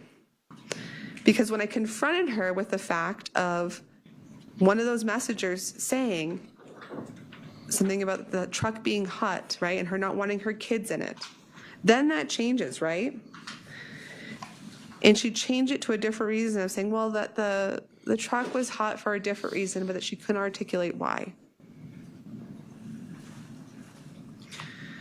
And if Hosanna Varela started to write these diary notes truly because she was afraid that Stacy was going to kill her, and because of domestic violence, why is there not a single entry from before October 3rd when she told Mr. Burrows that the summer of 2021, the abuse got worse? But we had to bring in the rest of those messages, right? We had to question her about that. Like the one on June 26, 2021 that said, quote, "I love Stacy. She's helped me through things no one ever could have. She's seen me at my worst. She saved me, and saved me is capitalized. She was there when I felt alone. Only her. She would stay up and actually listen and care. She helped me through so much." And instead, the only complaints that she documented in any of those diary notes, any of them from before October 3rd, was the one on July 11th when she's complaining about the audacity that this 19-year-old promised her that she would work 3 jobs to support her, clean her house, take care of her, and didn't. What a true reflection of the dynamic of their relationship, right?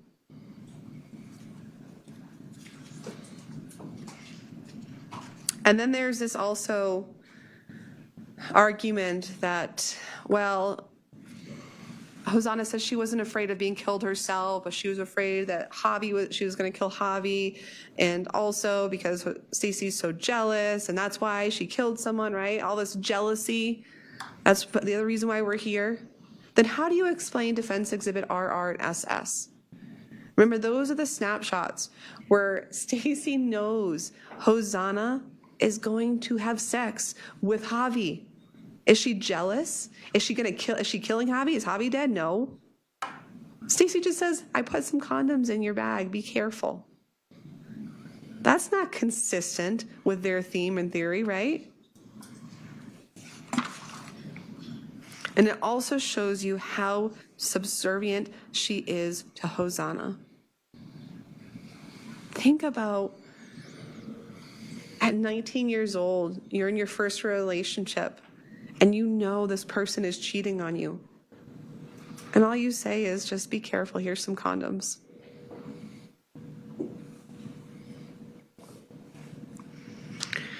Ms. Rodriguez is not on trial for domestic violence. She's not. She's not charged with it, which one could argue they believe everything that Hosanna has said. Why isn't she charged with that as well, right? And collectively, if any of Hosanna's claims concerning Stacy's threats to her or Javi were true, any of it is true, you would have seen evidence of it, and you didn't. It's just her word.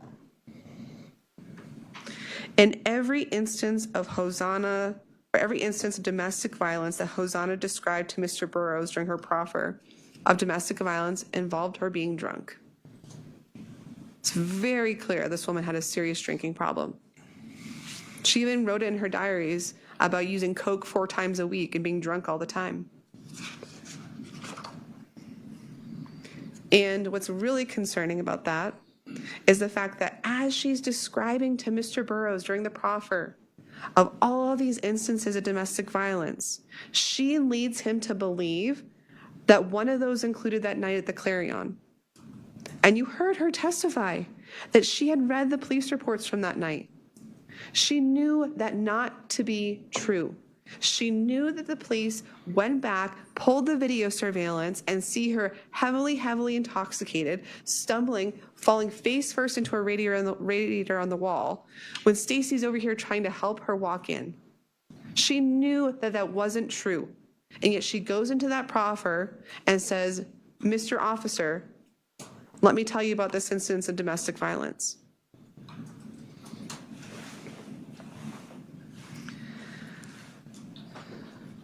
Then there's also her dramatic claim of, well, I couldn't even move a finger, right? She couldn't go to the police. She couldn't do anything because she couldn't move a finger without Stacy being there. She told Mr. Burrows, and she told you about these times where Stacy was waiting outside of Hobbies, where she was waiting out of the side of the street. Then there was a dramatic claim about her even going to Human Being and Stacy having a tracker on her phone. Remember that? And how Stacy went back to Human Being and asked the person how many coffees she drank.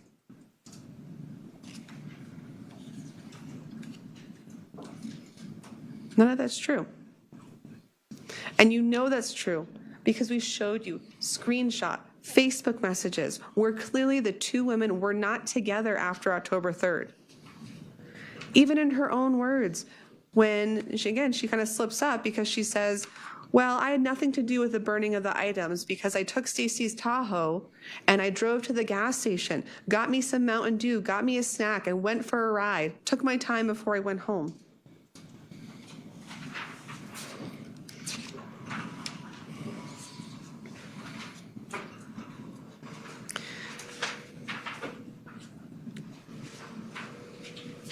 Don't forget also, there's a time where an Evans police officer texts her, right? Texts her and says about an unrelated case. Does she respond to them then? We know Stacy's not watching her phone because, again, if the whole theory is that this woman is so crazed and jealous that she kills someone for merely giving Hosanna more attention, then don't you think Mr. Mob Trujillo would be dead? When Hosanna is doing nothing but texting him after seeing Mr. Dickerson's death, including sending nudes?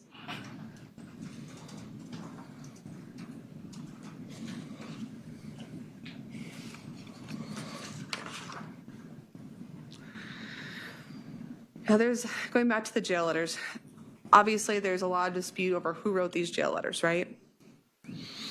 But ultimately, nothing in those letters say anything about this not being self-defense. Nothing. And Hosanna told you as part of her testimony that Baby Joker is Stacy's gang name, right? She told you that Baby Joker was Stacy told you, that Baby Joker was what the other girls in the pod at the jail started calling her after she arrived at the jail. Not a gang name.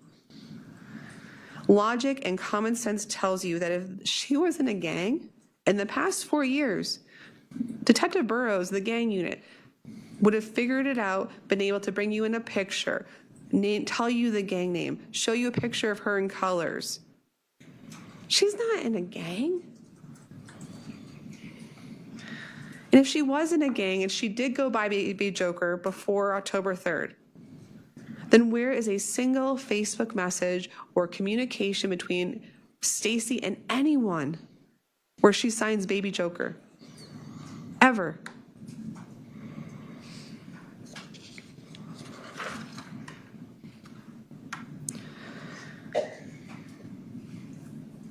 Let's talk about now Hosanna's description of the progression of the events. And there's been a lot of back and forth on this.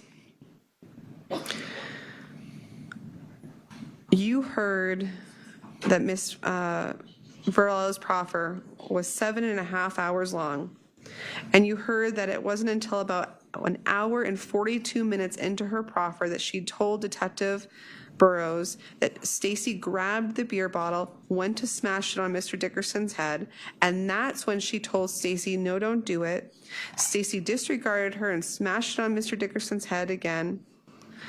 And then, so 2 times. And then 2 hours later, it's something different. Then there's this missed attempt, and then there was, well, Christopher may have been also trying to get a bottle. And then there's debate as to whether, in Hosanna's mind, whether or not Stacy used one bottle or two bottles. It could have been the same bottle. The point is, it's hard to keep your story straight, even in the same proffer interview, when it's not the truth. That's the point. Just like she described the different moments and her inability to keep it straight when Mr. Dickerson is yelling, "Get out of my house." Remember, to Mr. Burroughs, she said that after the bottle was smashed on his head, that was when Chris yelled, "Get out of my house." But yet she takes the stand and tells you something completely different, right?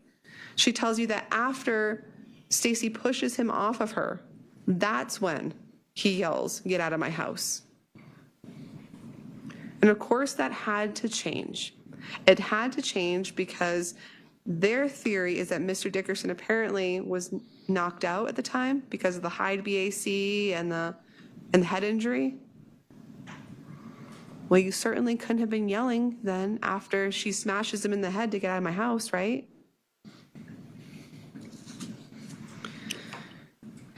And honestly, the bigger problem with Hosanna's description of events leading up to Mr. Dickerson's death is it simply just does not match the physical evidence. It doesn't. There's been a lot of discussion about the broken glass, right? You use your common sense. If you hit someone with a glass beer bottle with this, you are going to end up with a large chunk. Not tiny shards of glass that can't be tell the difference as the arson investigators and officers are scooping through it and sifting. And there was this weird kind of testimony by Detective Blair. The prosecution was trying to get him to say that he couldn't tell the difference between brown, dark brown Budweiser bottle glass and clear glass that was ashy and wet. We brought in that picture from that evidence viewing. Common sense tells you, you can tell the difference between a clear glass from a window that's dirty with black soot and that. Regardless. The bigger problem is the lack of injury to Mr. Dickerson's head.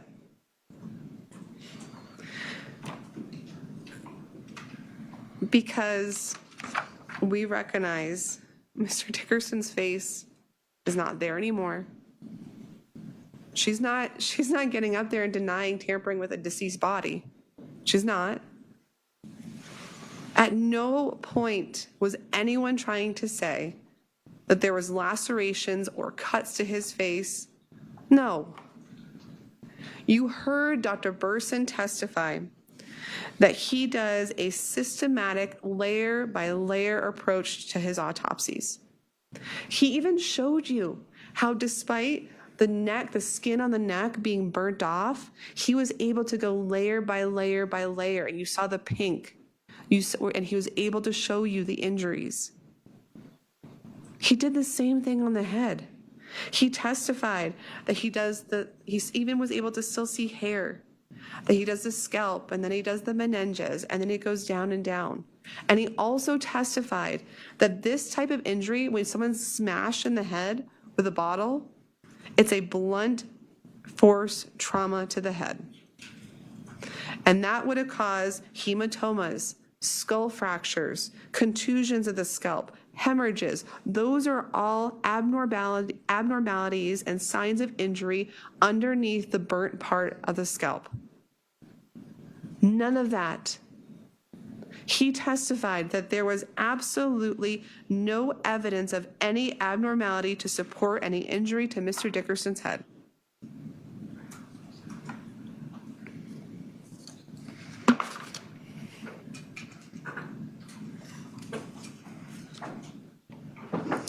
And that's because the physical evidence just does not support or corroborate what Hosanna told you happened.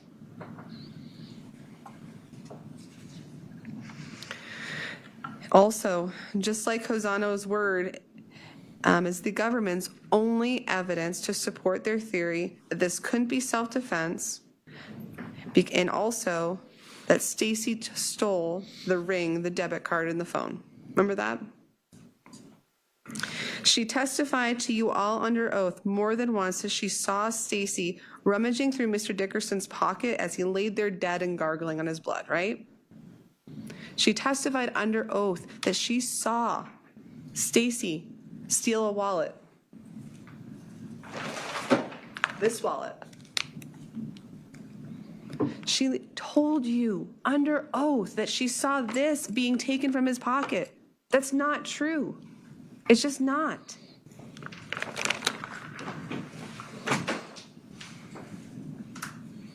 Then there's also the claim that Stacy stole the Walmart gift card that she later used to purchase bleach, which we know she's not allergic to. She worked at the COVID sanitation at JBS. That's not true. But she went to Walmart, paid for the bleach with a stolen gift card, right? The stolen one Walmart gift card. Then how do you explain the $100 master gift card, the other Walmart gift cards in here, the 8 other gift cards in here? Why would she go through the trouble of rummaging through his pocket to steal something and only take one thing?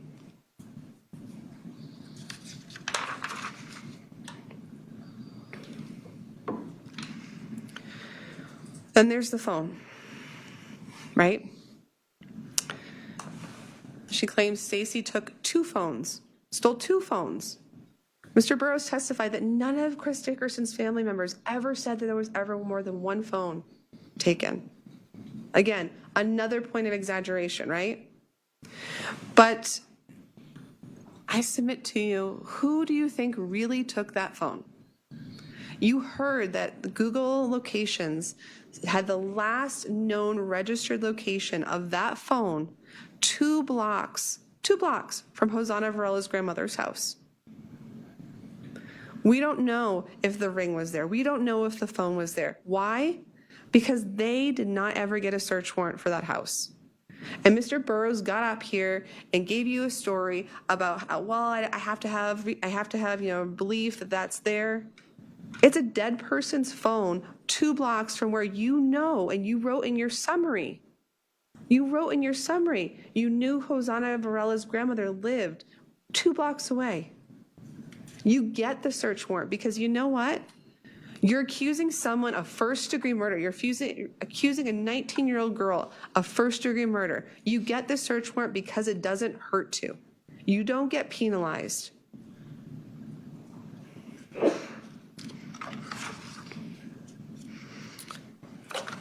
Then there's the ring. Common sense tells you, you can't burn a diamond ring. You can't burn metal.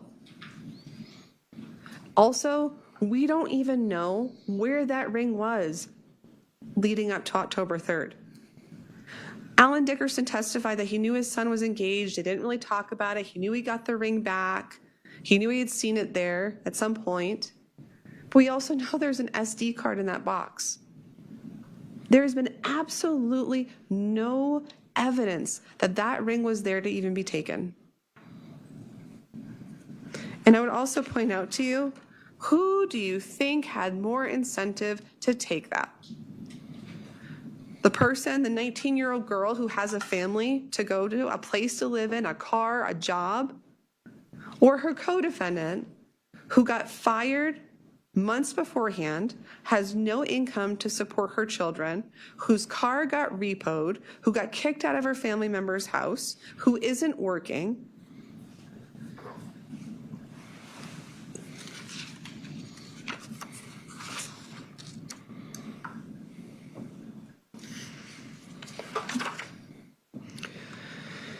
Ultimately, when you take a step back and look at the whole picture, just like we spoke about at jury selection, all of this matters, all of it, because the only evidence they have is that girl's word.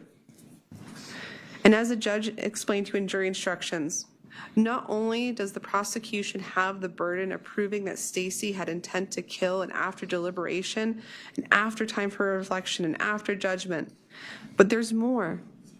There's an added layer. Self-defense makes their job harder, because now they also have to convince you beyond a reasonable doubt that Stacy did not act in self-defense. They have to convince you that you are firmly convinced that what Hosanna Varela told you was the truth.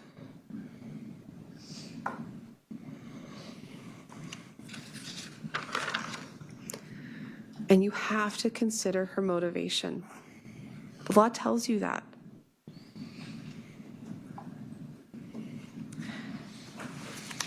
You heard from Miss Mary Claire Mulligan.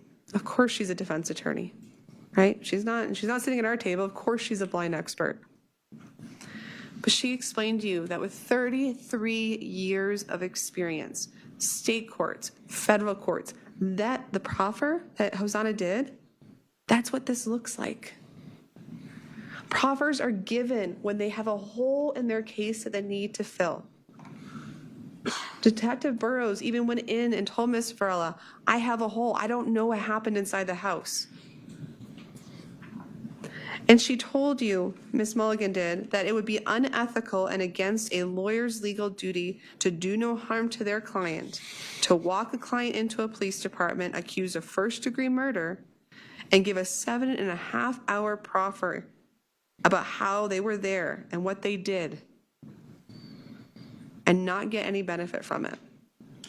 That's just not logical. You would never pay an attorney, you would never hire an attorney to walk you into a police department and be like, yes, officer, let me tell you about how I was there and helped burn down a house. Obviously, there was a benefit. And the problem with that, and the reason why the court instructs you that you have to consider that motivation, is because it makes someone have this carrot dangling in front of their head, or in front of them, right? Remember Miss Mulligan explained to you that this whole proffer process, the co-defendant has to keep that person happy. They are the ones with the power, right? And so she's sitting in jail on first-degree murder, not able to bond out, thinking of her children. She has to make that person right there happy. He has the power, and he continues to have the power as she's standing up there testifying. Because don't forget, yeah, she got that 16 to 32-year deal that Miss Mulligan testified was a phenomenal deal, coming down from first-degree murder. But then there's also part of the agreement that if she testifies as to what he considers to be truthfully and completely, then she gets to come back before this court who just heard her testimony, making herself seem like some sort of collateral victim, and say, Judge, please reduce my sentence. She could walk out next week based on that testimony. She could go home to her children next week, right?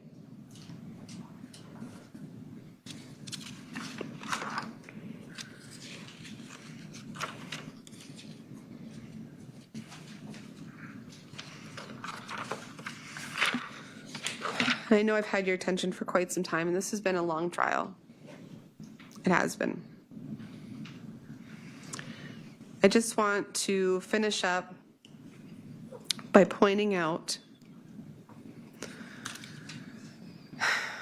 that during cross-examination, Mr. McCormick asked Ms. Mulligan about how, and wouldn't it be that a DA would presumably go back and evaluate whether or not a co-defendant proffered the truth? Remember that? That it would be irresponsible for a prosecutor or law enforcement to not do that. They didn't do that in this case. They didn't. If Ms. Varela is telling you that a beer bottle, a glass Budweiser beer bottle, was used to smash him in the head and you only have one in evidence, you send it out for lab testing. It's routinely done. That's what the lab is for. They will be able to tell you, is there blood on it or is there not? And if there's not blood on the beer bottle, okay, nothing changes. You only do not send out something like that for lab testing in a first-degree murder case because you don't want the truth. You don't.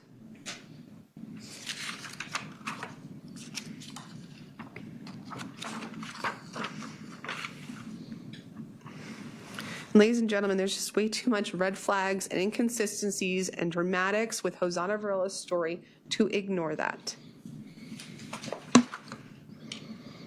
Just like, why wouldn't you get a search warrant for Hosanna Varela's grandmother's house? You're accusing a 19-year-old kid of first-degree murder, and then you stand up here and blame her for not telling Detective Hunziker in the parking lot, for not telling Detective Hunziker the truth. And then you criticize her and chastise her for having a fear of law enforcement, right? Does anyone else not see that that's true? No one at that table was ever going to believe her after she did that to Mr. Dickerson, that it was self-defense. Who could blame a 19-year-old kid for lying to the cops about what just happened? She was terrified. But when you're talking about judging her credibility and her testimony, think about the fact that she could have gotten on the stand and told you Hosanna did everything, right? She could have gotten on the stand and they don't know from the video surveillance which one person went back into the house to burn it down. Watch the surveillance. You can't tell. No one told you they can tell. She could have gotten on the stand and say, ladies and gentlemen, that was Hosanna. Hosanna did everything. I did nothing. Instead, she took the stand and she told you, I made some really bad choices. I burned the house down. Find me guilty of arson. Find me guilty of tampering with a human body. Find me guilty of the burglary related to arson.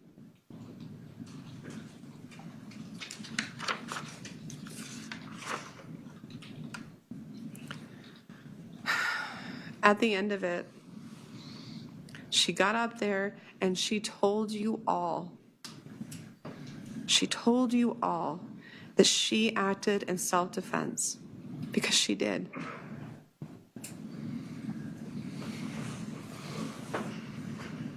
This is not first-degree murder. It's not second-degree murder. It's just not. Again, let us take things as we find them. Let's not distort. Please find her not guilty of first-degree murder and burglary for the items from Mr. Dickerson's house. Thank you.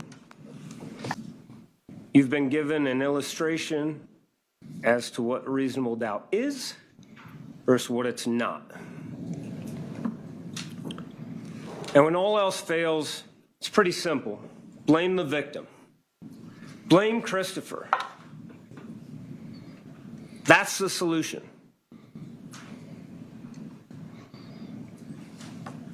His shirt says everything you need to know. Seriously? We're going to blame him? We're going to say that he deserved to be stabbed 5 times? We're going to blame Hosanna? And the simple answer from the defense was yes.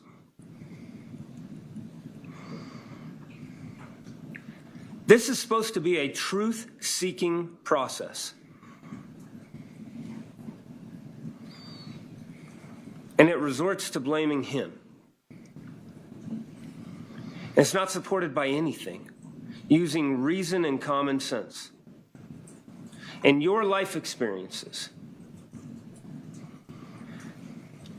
Now, we know that the elements of murder in the first degree, in large part, are satisfied because of the simple aspect of self-defense. We know the defendant got caught after hiding for a month, playing hide and seek from police. No calls, nothing. After burning his body to cover it up. And we know that she acted intentionally and after deliberation. Now, ladies and gentlemen, you have the instruction number 13. If you need to go back to it, you can. And in instruction number 13, that lays out the law for you on the mental states. You heard the defense get up here for the last hour and talk about planning, and that word does not exist in that instruction. Look for it when you go back.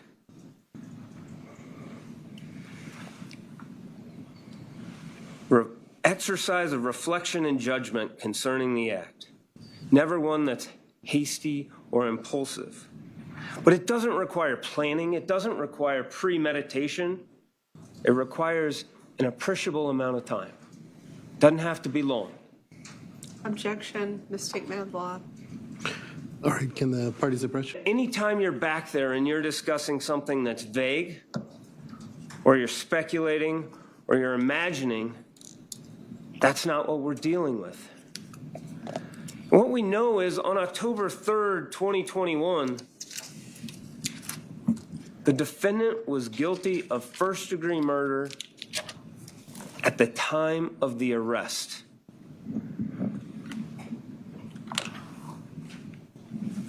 The defendant is guilty even without Hosanna Varela. And I want you to think about that in looking at words and actions. In light of your observations and experiences in life. Go back to the day that you were selected when you knew none of the facts prior to opening statement. And if you would have been told that this person was turned into that, with that in his neck, after being stabbed 5 times, using your reason, your common sense, hearing that his phone was taken, you still would have found the defendant guilty of first-degree murder. You would have heard the autopsy reveals this blunt object, where a handle is on one side of it, and a blunt portion is lodged so far in his neck that it has to be cut out during an autopsy? You would have found the defendant guilty of murder in the first degree based on those facts. The method of the killing, the manner of the killing, the number of the stab wounds.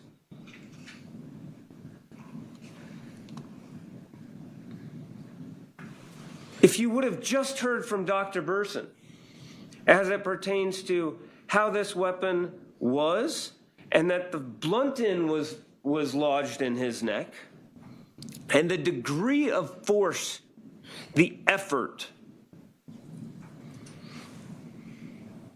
the intent, the purpose, those are the hard facts that you would have. The fact you would have to know and hear from Dr. Burson that you did, even without Hosanna Varela. The amount of trauma to his neck. What other picture could demonstrate to you a person's intent and their deliberation? And that's one of them to a carotid artery. And there are 4 others in a very small region of a person's neck. And then you would have heard that before the fire, everything is laid out on a bed with an open ring box,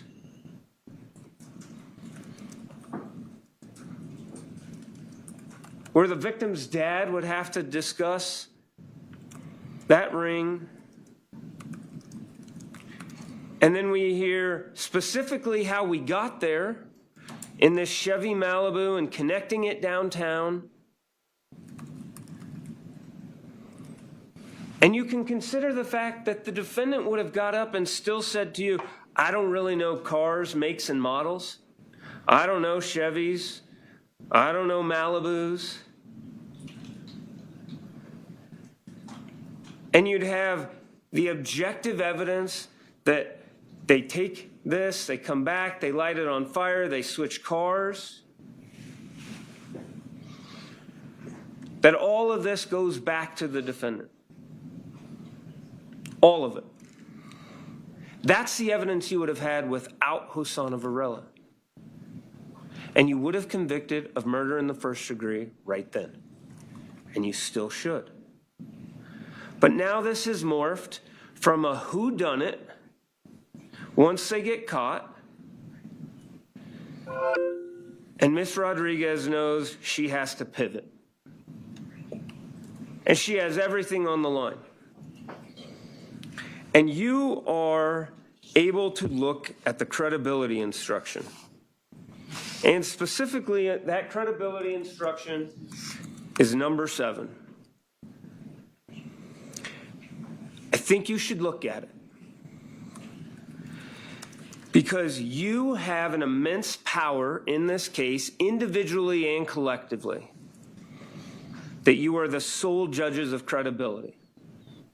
And what does that mean? You decide what you believe. You're to consider all the testimony and the circumstances in which they testified. Consider that person's knowledge, their motive. Who has the most motive, ladies and gentlemen? The defendant. State of mind, demeanor. You watched her testify. How would you describe that demeanor? And her manner while testifying.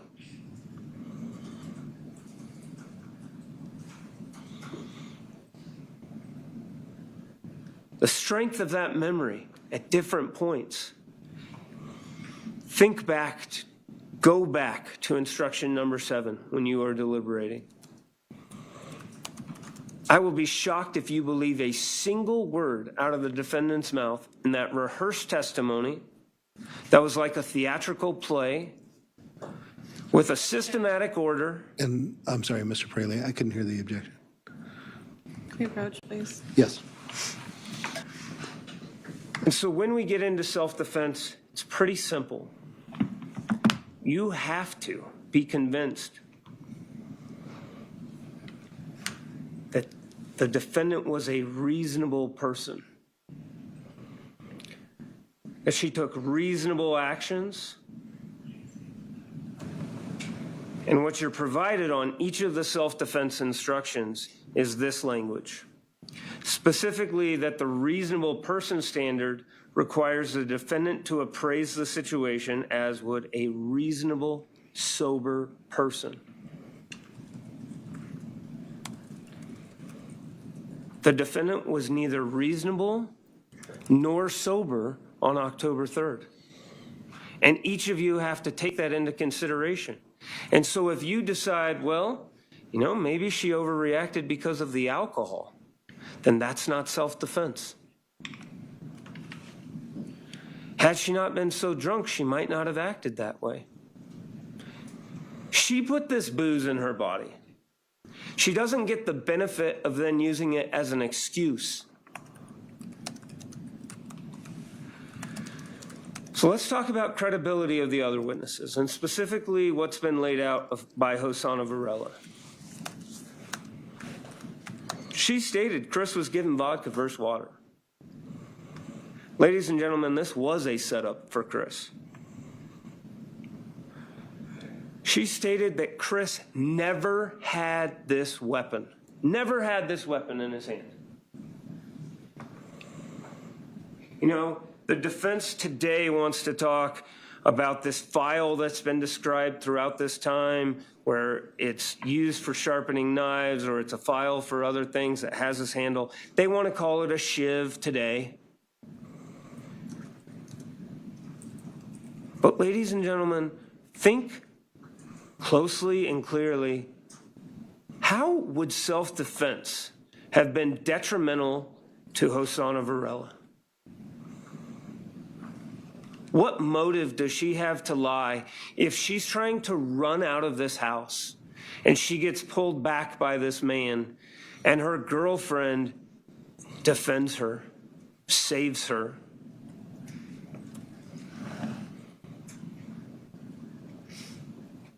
If that was the truth, why would she not do it? Why would she write later that she witnessed this horrific murder if it didn't happen that way?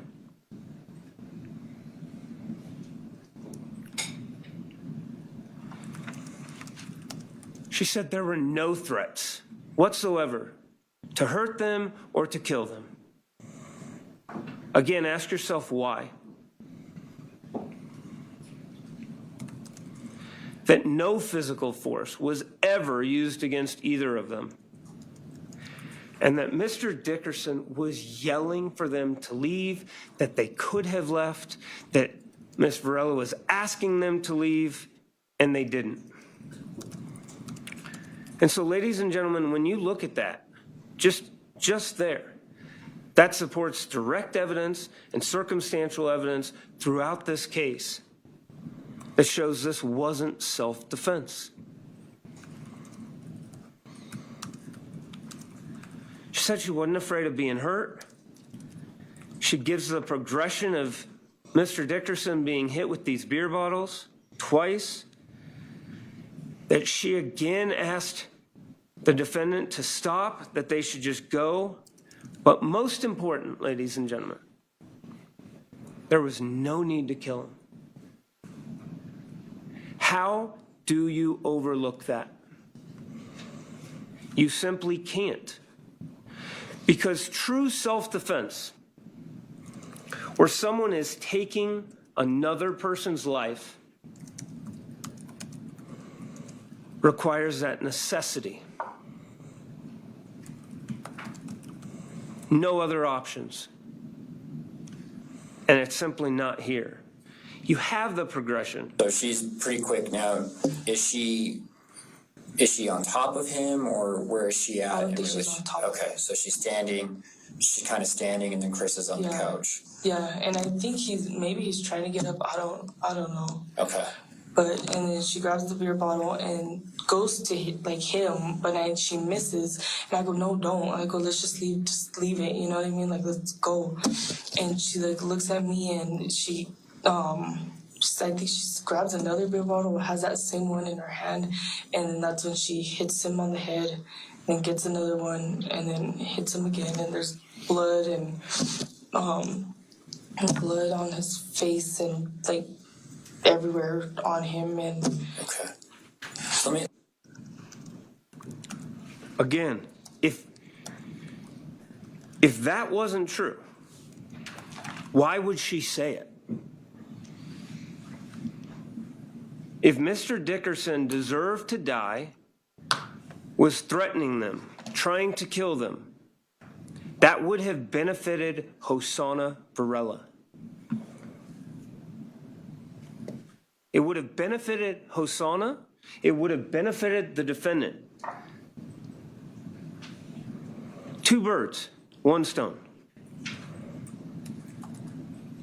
And you need to look at that using reason and common sense.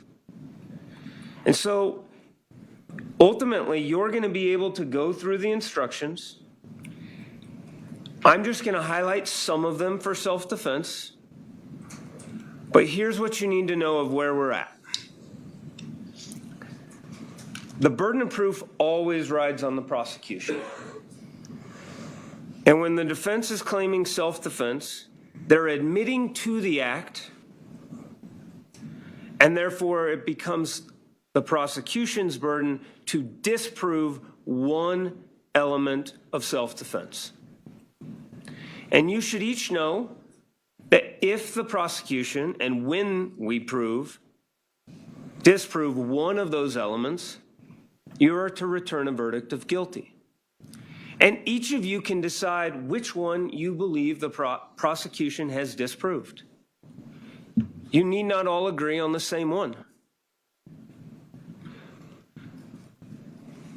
So, for example, some of you can say right away, I don't believe that it was a reasonable amount of force. I don't believe that there was actually imminent force that was happening. So if you don't believe that it was reasonable, you're done. You sign guilty for first-degree murder. And so, with the fact of Hosanna Varela, if you believe Mr. Dickerson never had that weapon, which there's nothing to support that he did, the defendant had absolutely no injuries any which way, never calls police. What evidence is there that he ever possessed that weapon? There's no physical evidence. And then the testimony from Hosanna supports that. He never had the weapon. He never threatened them with the weapon. He never was going to use it. Imminent. Common definition. It had to be then. It had to be now. And we know from the progression of Hosanna Varela that there is this sequence of events with the throwing of the beer bottle, the smashing of the beer bottles, and now the defense talks about, yeah, we admit to arson, but you would have been able to see it on his head even though they burnt it beyond recognition so that they had to be identified by dental records.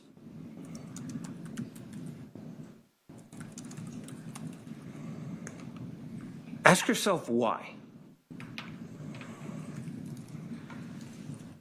But if you don't believe that one, let's just go with the fact that there had to be a reasonable belief that a lesser degree of force was inadequate.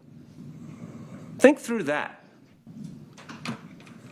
A reasonable belief, a reasonable sober person's belief, that you needed to plunge this file into his neck 5 times. That had to be necessary. So if any one of you right now is thinking, yeah, I don't think that was necessary, I don't think that was reasonable, the people have disproven that element of self-defense. And then it had to be an appropriate amount of force.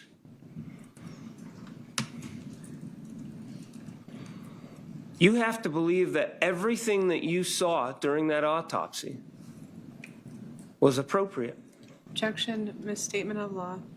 All right, I'll overrule the objection.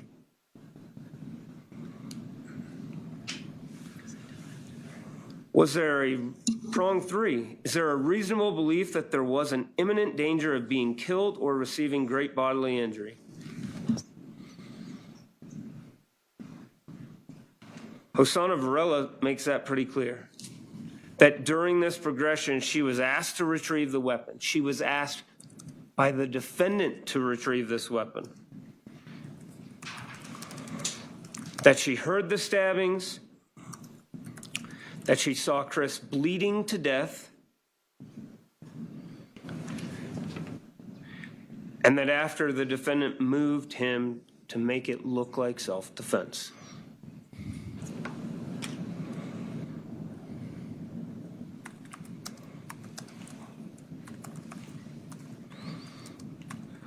She's then told to go out to the car, sees the items that were taken by the defendant. They drive off to the gas station, they return, and that she stayed in there. And so you should look at all of that and say, what is the motive for that? And how is that consistent with self-defense, and how is it inconsistent? Why admit to what you did, what you didn't do, if that's not the truth? Prong 4.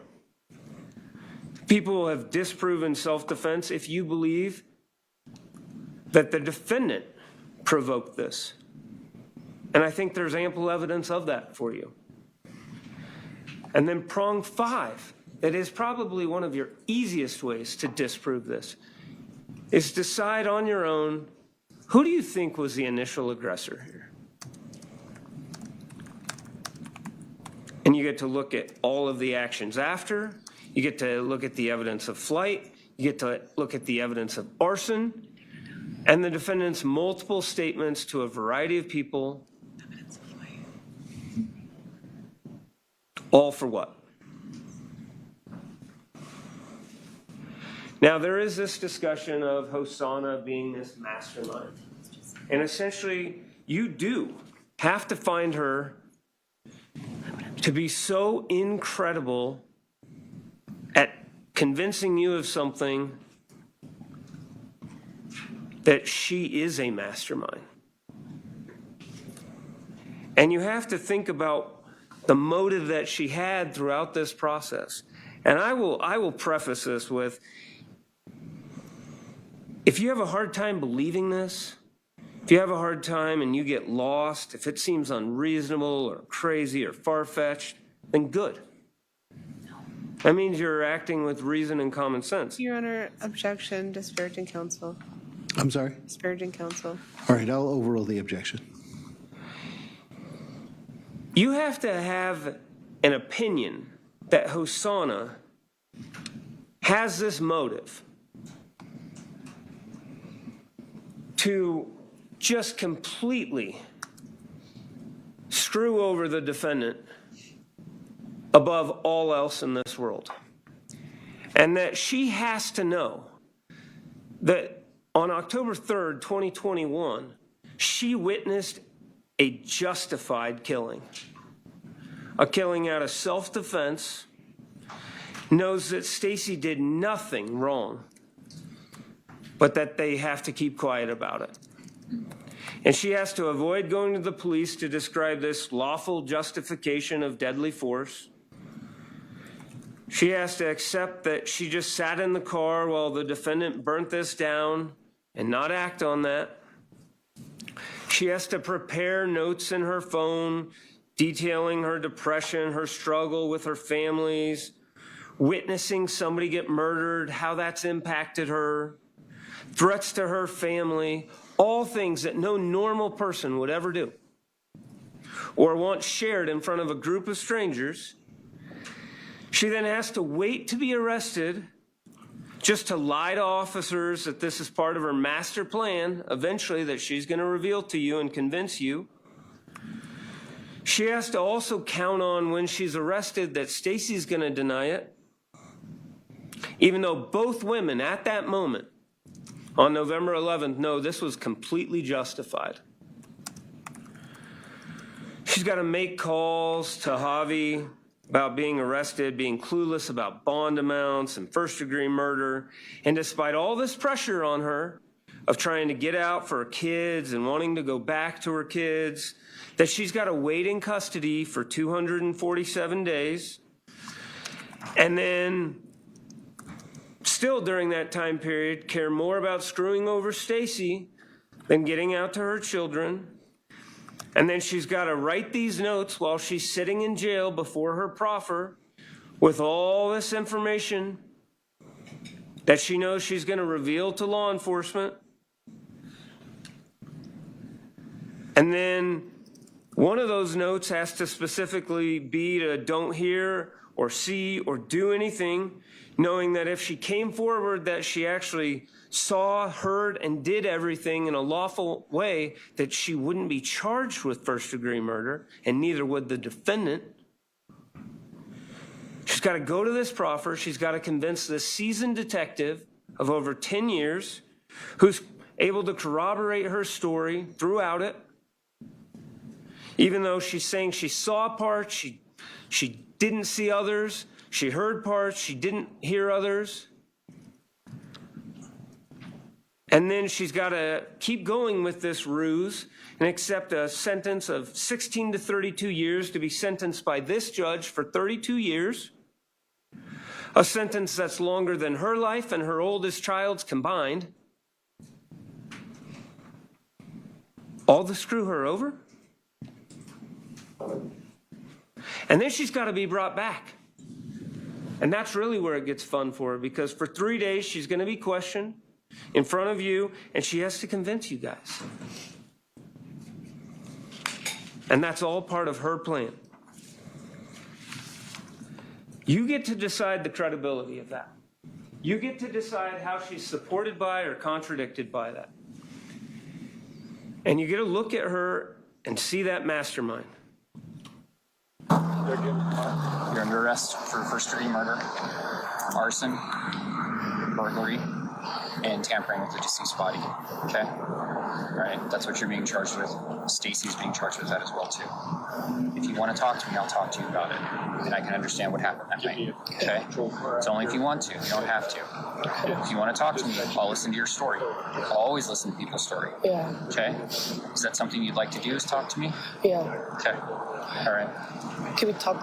We're going to talk at the station. Okay? Away from everybody else. Away from Stacy. Okay. Is that something you'd like to do? Yeah. Okay. All right. I'll hear your story. Yeah. Okay? Look at her quivering. Look at her look back. Can we talk away from... And who does she look back at? That's picked up by Detective Burrows. Yeah, we'll talk away from Stacy. Compare that to the defendant. Maybe get out of the wind just a little bit. Yeah. Can you come and bless it? Thank you. Yep.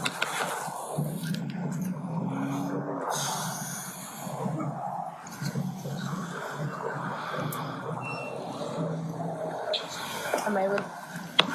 What are they telling her? I can't hear. Oh, no. It's just...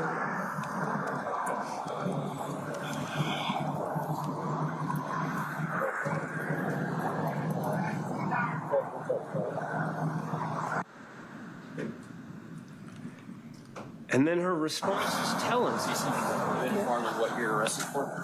no. Okay. Being arrested for first-degree murder, arson, burglary, and tampering with a deceased body. Okay. Is there proof of that? Yes.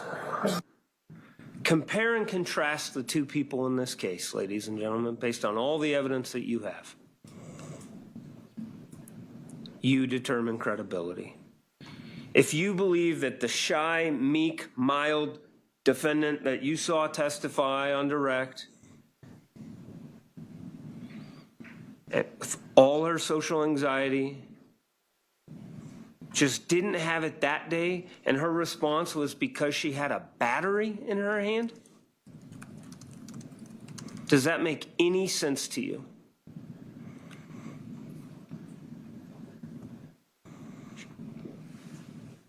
The defense just got up and said nothing in the jail letters are inconsistent with self-defense. Ladies and gentlemen, go back to the note to flush.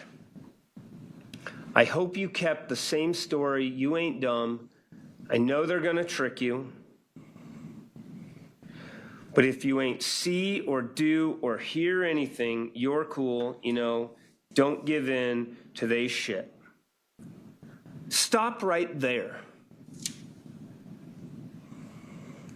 This shows how this case has changed. These two, from the beginning, had an agreement that they weren't going to say anything because they ran from the police, because there's nothing consistent with self-defense then, and there's nothing consistent with self-defense now. And it was Baby Joker's fault. It probably crossed your mind to say stuff, but then you going down too.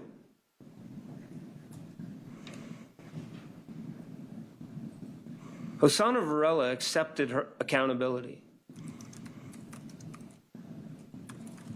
She described what her role was. She did bring that murder weapon, not to Chris, to the defendant, after he was laying there unconscious.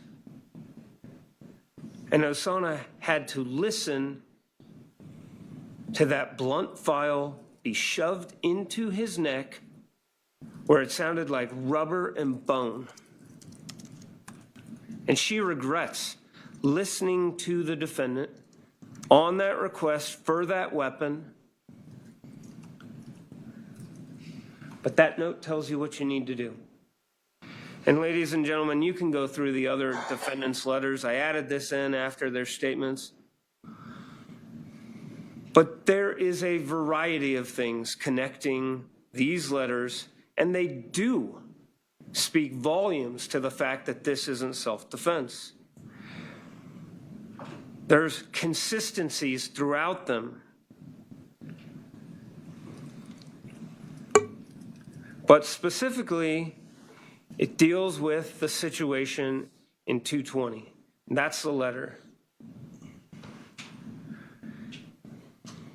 There's always been this discussion by the defense that there's other killings. But what we know is the defendant was talking about that. About having all these killings underneath her belt. And specifically, she says, this other bitch can be number 6 under my belt if you catch my drift. There's the discussions of how it's violent, time after time after time.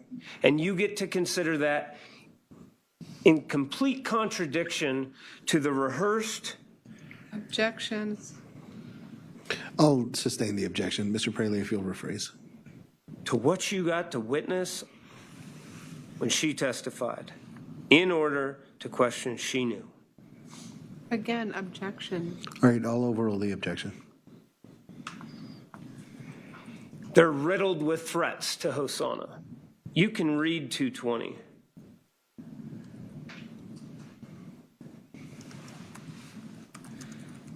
Direct threats to her and her children.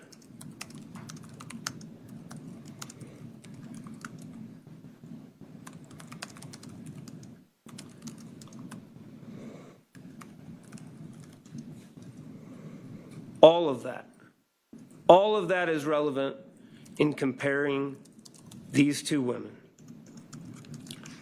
Ladies and gentlemen, finally, they're contending that the defendant did not commit burglary in terms of theft. And we know that ring was taken. It was there on the bed. It was described at length by Lieutenant Cobb. That would have been opened at the time of that fire, that those items were out on the bed. We know that. We know that ring is gone based on Alan Dickerson. We know that ring was gone based on Hosanna Varela. And we know that phone was taken based on the lap and the Google takeout. There was a discussion of the phone being taken out, that she went through his pockets. You also know that Detective Burrows testified at length that when he's watching surveillance video, he sees Chris bring out individual cards at the time of the bar, not a full wallet. It actually supports Hosanna Varela, doesn't contradict her. So the fact she just called it a wallet doesn't mean things weren't taken, because Detective Burrows supported that based on his video examination at the bars. And then, ladies and gentlemen, I want you to just think for a moment about burglary for the arson and the tampering with the body. How in the world are those consistent in any way with self-defense? They're not. Your Honor, objection. The approach. Sure.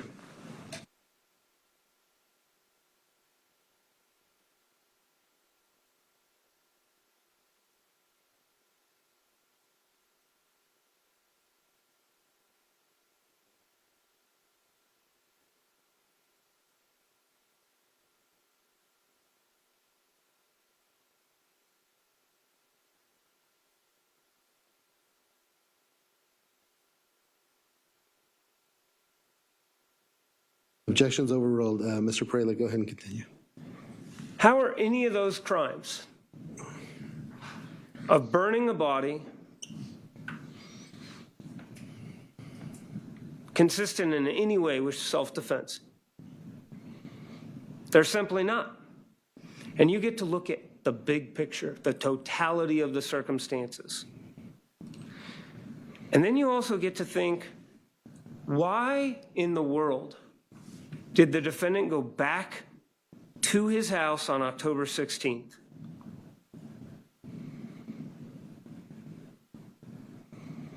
Why?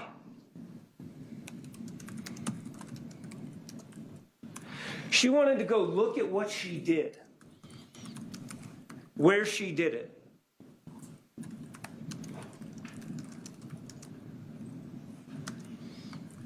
She went back to the scene of the crime, drove by to look at the place where she stabbed someone 5 times and then went back in to burn his body. And I do want to talk about that. The act of stabbing someone 5 times. Is that at all consistent with self-defense? The number of times. Maybe 1 time. Defense wants 20. 5 times. And her testimony is that she's not looking in any way, shape, or form. And she's just hitting the same spot. Even though she says, he's kicking, she's kicking. He's pulling, she's pulling. Hands are being moved. You get to use your reason and common sense to just say that's not true. We know Christopher's BAC. We know she had access to just stab him as... He's not moving, ladies and gentlemen. And then you look back at what she did in terms of guilt and regret. It shouldn't get to you if you saved your own life. You wouldn't have guilt, you wouldn't have regret.